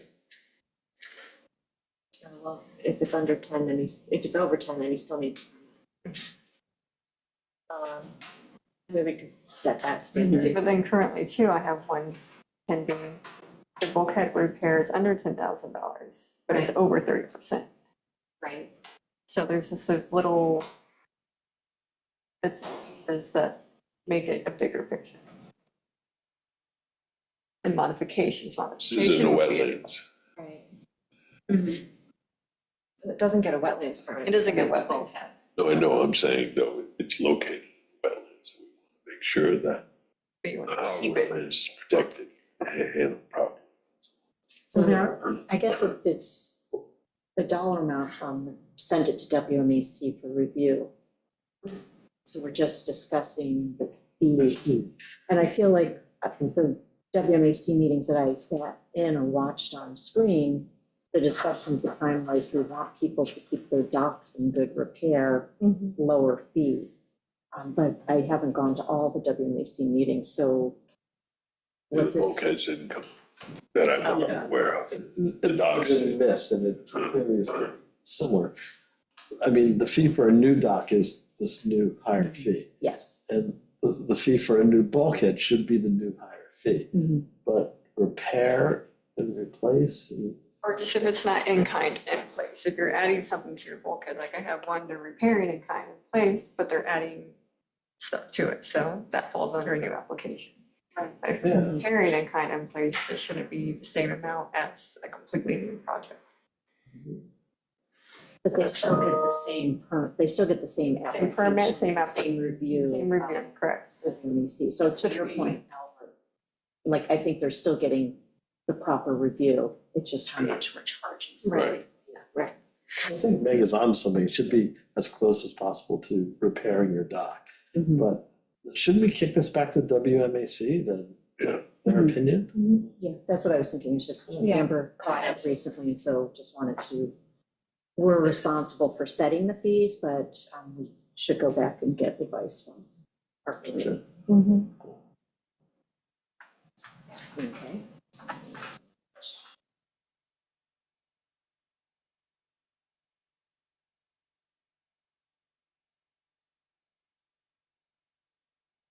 Is there anyone who had any comments on that? WMAC should Mm-hmm. give us a recommendation. Okay, so it'll be discussed at their meetings. Okay. Let me just, I saw something come through on the next agenda item. I just want to. Yeah, they weren't able to finish their mission statement, so they're asking for some time. Okay. Okay, all right. Just to give a little bit of an overview for everybody, so the Health and Wellness Alliance has been a non-town sponsored group, although there's been town meetings, board members who participate with the group. And the thinking is that we need to codify them as a proper committee. Just so that way, they wanted to have some meetings in the senior center, because it's the program, the bereavement program, not covered by insurance. Volunteers, are they technically employees similar to other volunteers? So we really need to add some structure to this group that's been lacking. But we need to start with the mission statement, then we'll have to have a resolution to establish the committee, we'll have to appoint the members, set their terms. But we need to start with the mission statement so that we understand why we're setting up this as a potential town committee. Is there any way to roll it into another committee? No, not really. No. They're really a very separate entity. Yeah. You know, part of the challenge here is that they're all working professionals who don't have a ton of time. So they're also trying to determine if they can make a commitment to becoming a official town committee.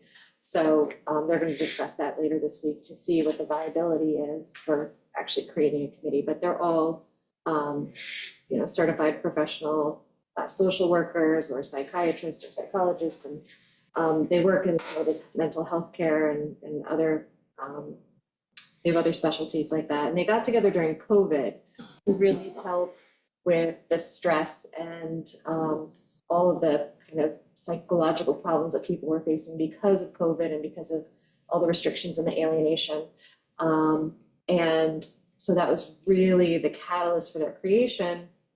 And so now they're trying to determine what their mission would be moving forward, since we're not in that kind of acute situation anymore.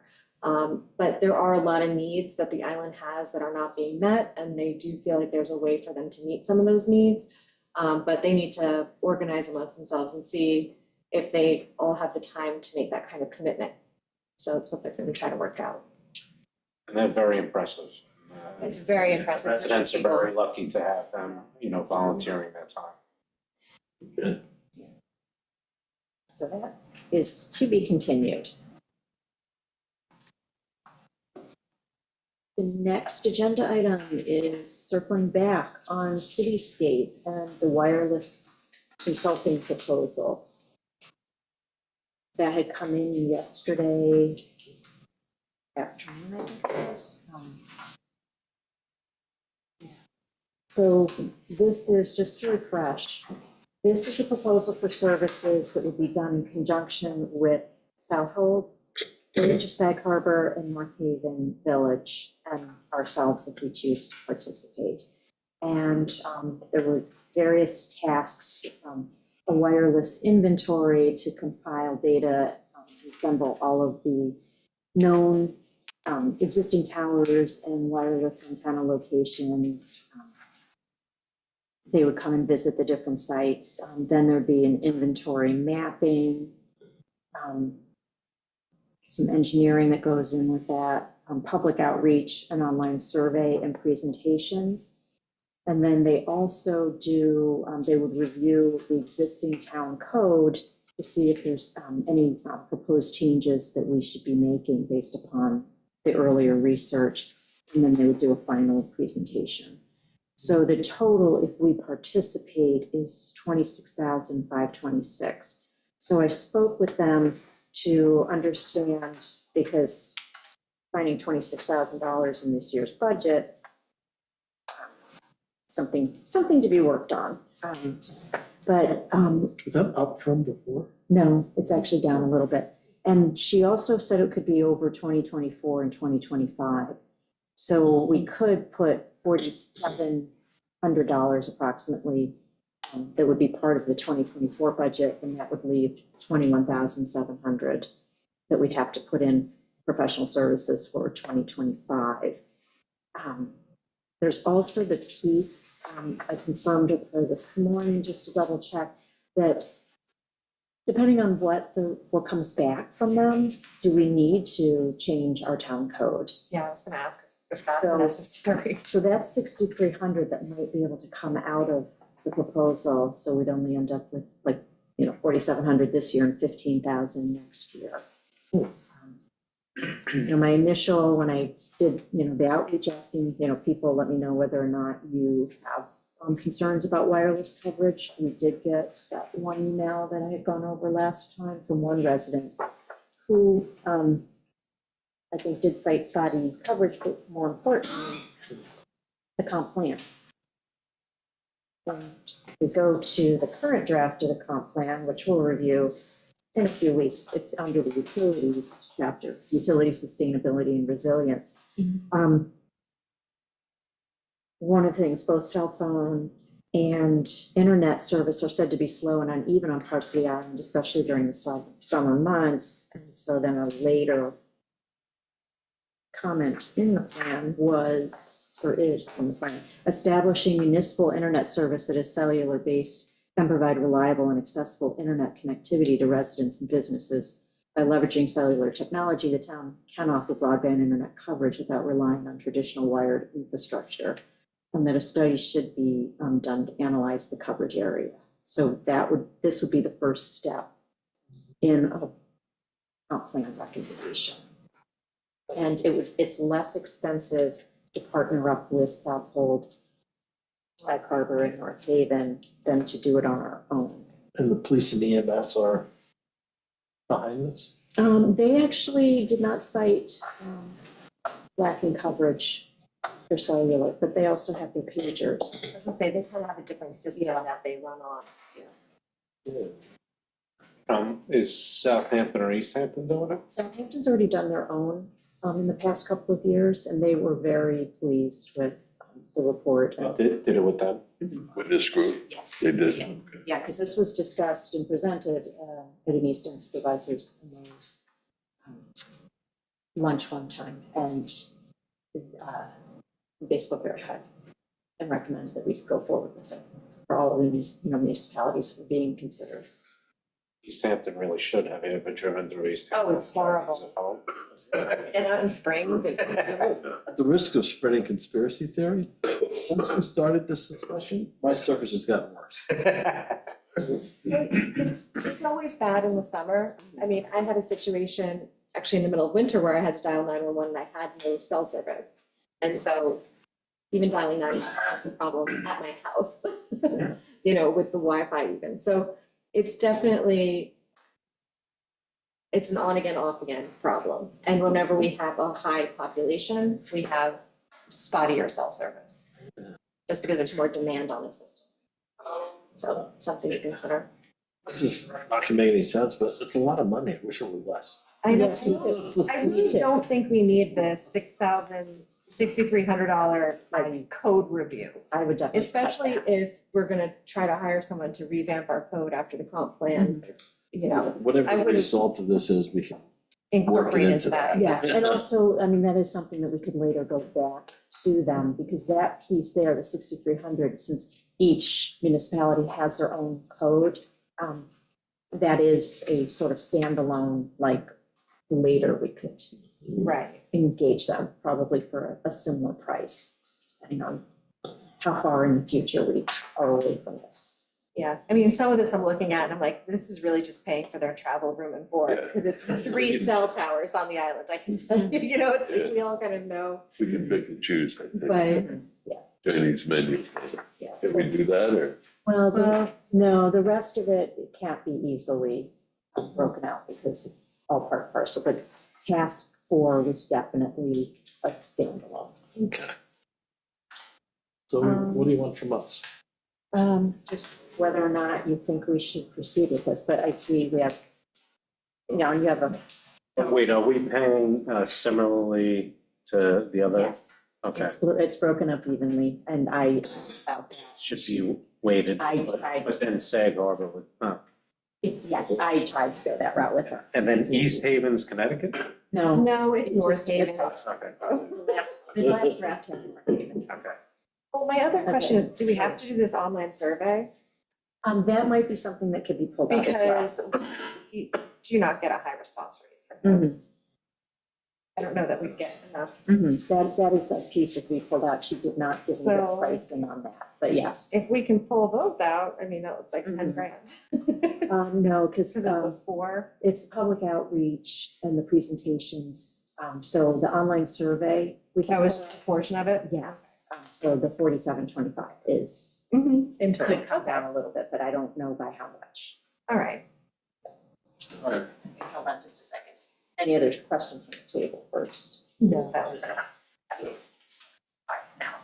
Okay, so the question that I have is like, what do you expect to be tangible, actionable outcome of that study? Is that gonna be like, you know, this organization is gonna test, you know, all over the island where the weak signal is and so forth. So once you have that map, so what are you gonna do with it?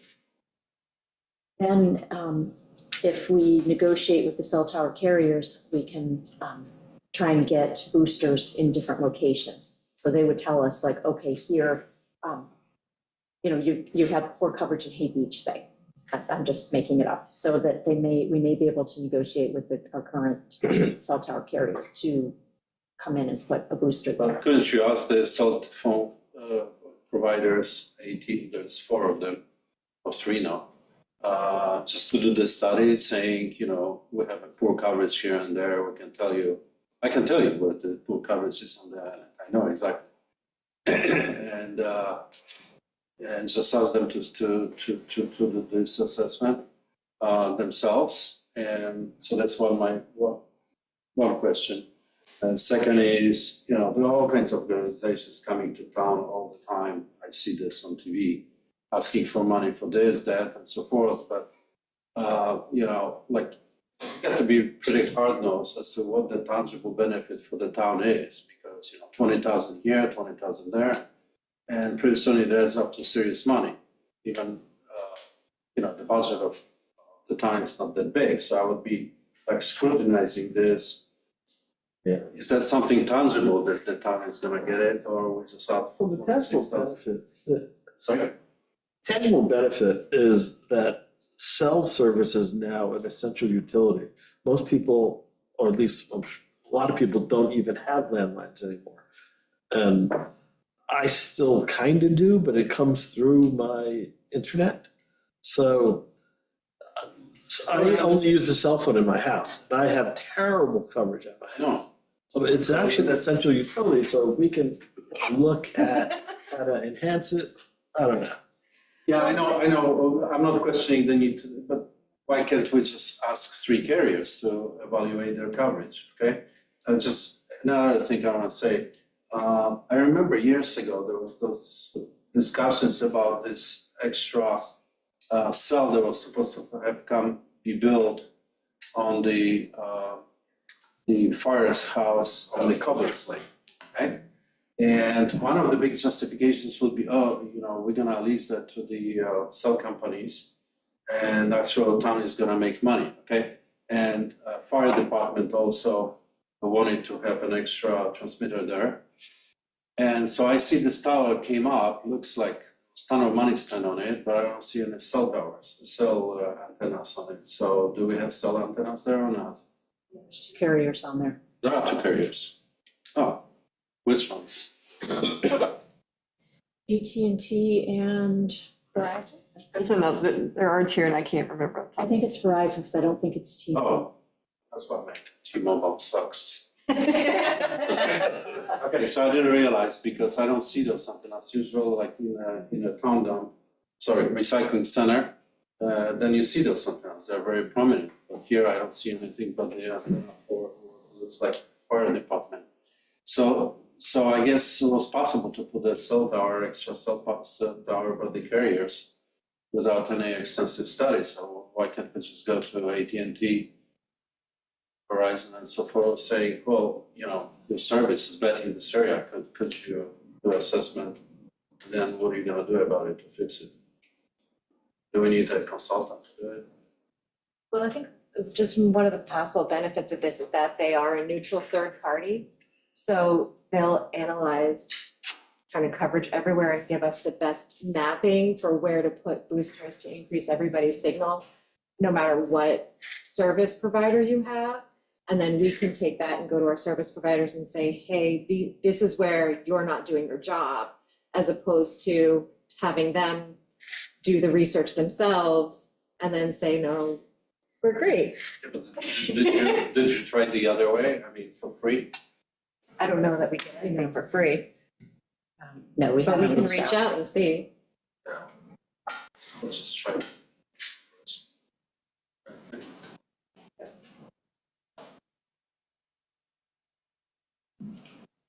see if this fits in the budget anywhere. Yeah, that's, yeah, Shelby and I have to work to do this. Yeah, Um, it's 20 grand. But it's, yeah, it's over 2 We can years. spread it out. Yeah. Yeah, so it's very helpful. Right, yeah. All right, so I will report back next week. I'll see if I can reach out to the cell providers. Yeah. I'm optimistic that they'll be responsive, just because. I don't know if it'll slip in before or after.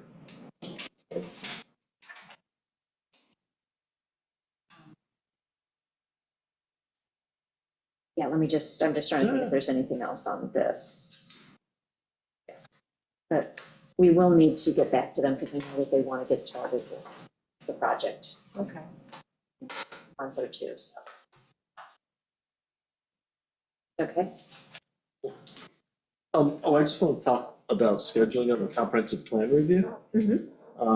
Now that I've been through it a couple of quick times and I'm starting to dig in, having trouble matching up, for instance, the action items with the vision statement. And basically, the bottom line is I need more time to have to be able to give some meaningful input and to piece it all together. So I know we scheduled the review to begin next week. Yep, it would be chapters 1 and 2, which But are, 1 and 2, the vision statement. Vision statement is a summary of everything else. It's kind of an important chapter, and I'm not there yet. So if we could push it, that would be helpful. I'm with you on that, Ben. I would like more time as well.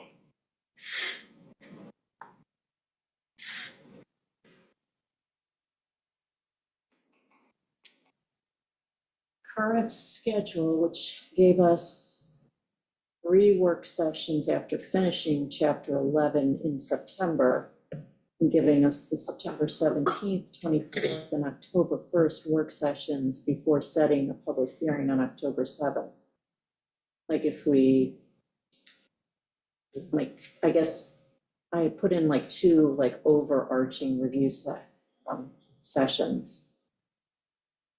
So we could push it one work session, but then we start to get into the holidays.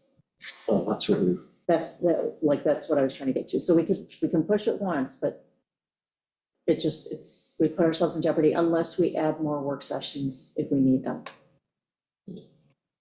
So, well, let's definitely push it 1, that's for sure. okay, We can also push it 2 and add another work session. Well, we're also gonna get into budget season, so Yeah. we're gonna add many more sessions. oh, yeah, Like, when we we're get gonna into be adding October, 3, yeah. 4 sessions a week. to Yeah, do when we get into budget, October, so- we spend a couple of weeks here. Almost every day. Yeah, budget starts June. Mm-hmm. What are the budget deadlines this year? What are the dates? I guess You can look them up and send it to me later. Right now. I have. Well, for now, we'll push it to 1. We'll push it to 1 because it can still fit into the schedule, but then we'll just have to consider adding some work sessions and maybe the town boards part of the budget.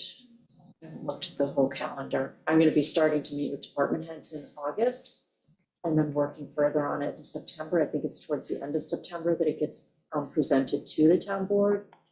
And then it's October. So if we look at August and early September for extra work sessions, it won't run into the budget workshops. Just sort of heads up. So when you're looking to start budget reviews, Amber, tentative, October, I think is when it is. the town board review? Yes, yeah, my recollection, I haven't like looked at, I have the calendar, Shelby worked on it for me, it was a couple weeks ago, and I just, too many things flip around in my head. But Amber may have the, when she comes back in. All right, so if we take.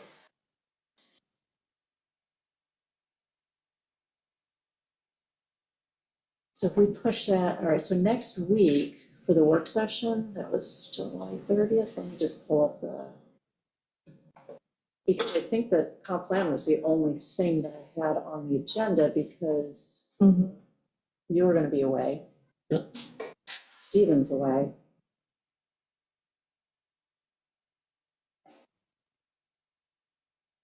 We should have everybody here for the comp plan review, shouldn't we? At the table. Ben, you're away next week. Yes. And I'm almost like, one of the things I wanted to cover and around the table was, you all have received the cable franchise agreement to start to review. And so that was a contract to negotiation to be discussed in executive session next week. Yeah, we still have time, that's in September, they want that, you need to button that down with them, I think. Thank you. Okay, so we can move that to August 6th. So I think I'm ready to suggest we cancel next week's work session then. Yeah, I mean, because if we're gonna discuss wetlands legislation and Benjamin's not here, it doesn't make sense. And we can't discuss without, well, and Stephen's not here, we need legal side of that, so yeah, might as well. Because we can't discuss any of like the, it just doesn't matter. Yeah, all the things that we wanted to cover. Okay. We good with canceling next week's? Need Amber just to like, or I don't know if Christina, if you know off the top of your head, what, just notification on the website. It's not like we're adding, when we add meetings, we have to notice. Figure out how to call it, that's great. Okay, all right, I will update that. Okay, so back to around the table then.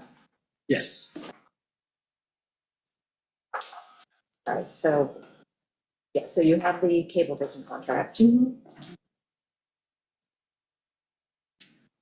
you look up?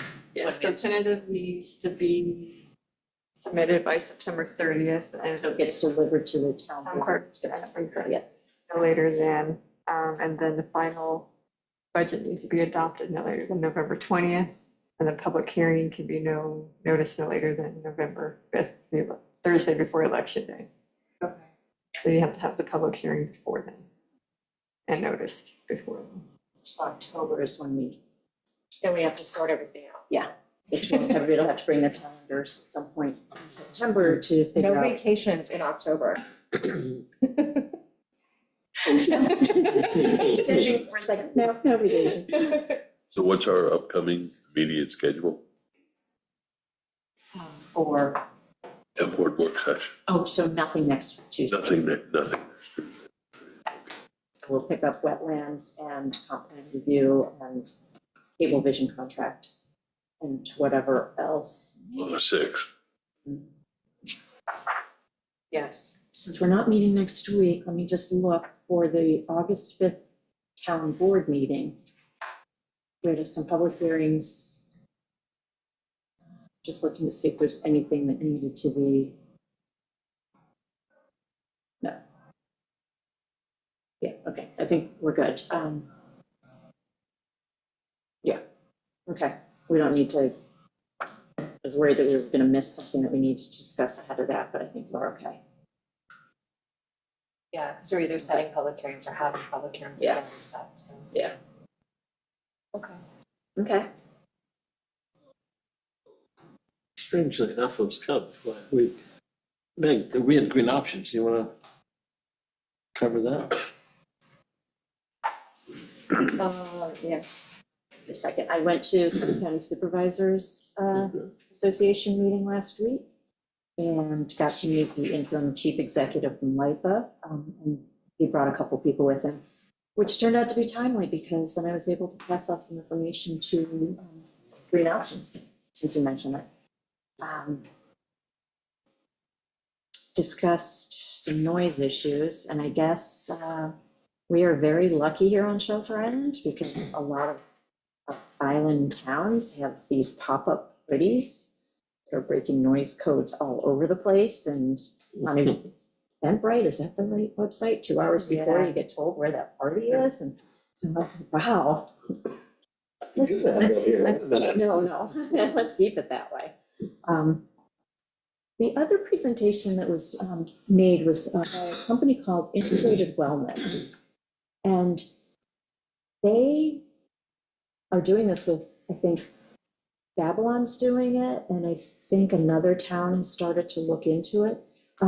They will provide medical massage programs and as well as chiropractic services to our town employees. And what they've been doing is they will come 1 day a week to whatever location, like it might be Department of Public Works 1 day, 1 week, and then maybe the administrative offices another day or week.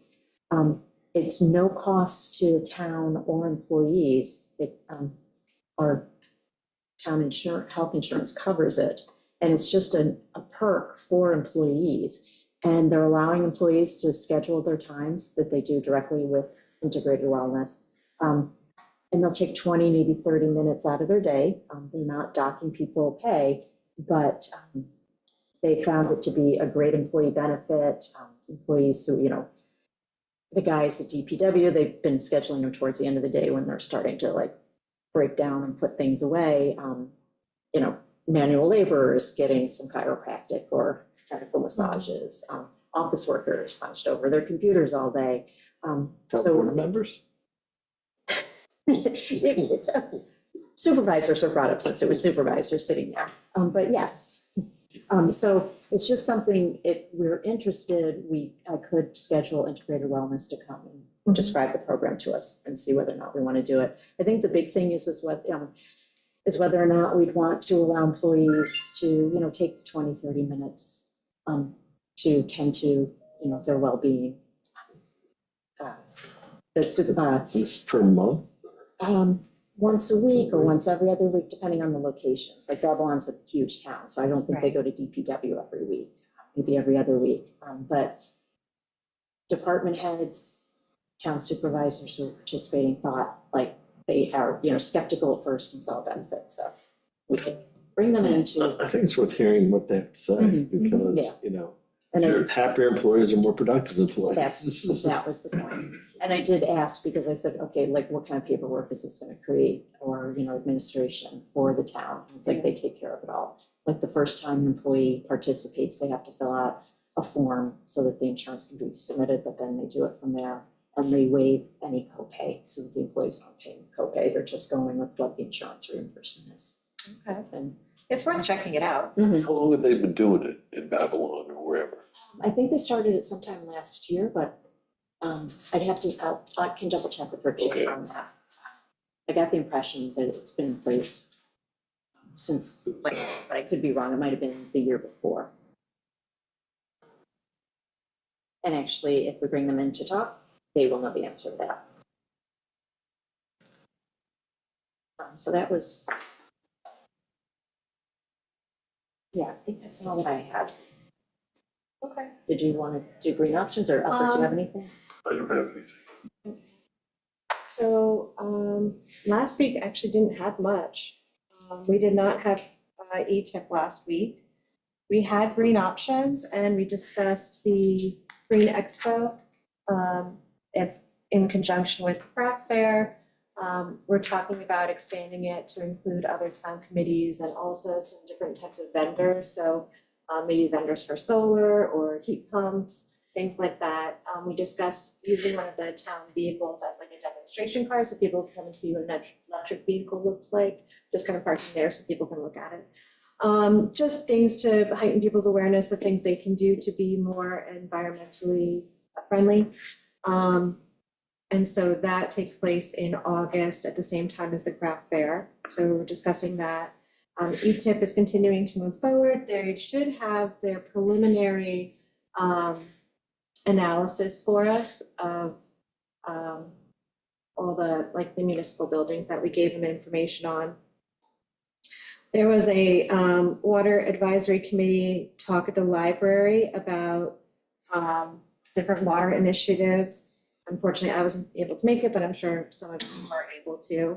And then there was also the blood drive. And then this week, we're gonna be going over the wetlands legislation on Wednesday. So that should hopefully be ready, but obviously not for next week, but for the week after. Yeah, we have E-tip on Wednesday.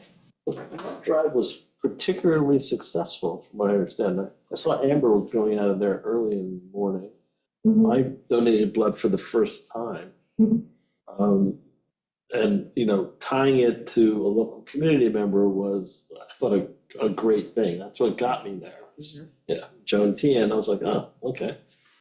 And I think they had, what, 70 donors, 70 or 80 donors? Which is a huge number for them, for this island. Yeah, it's great. This community.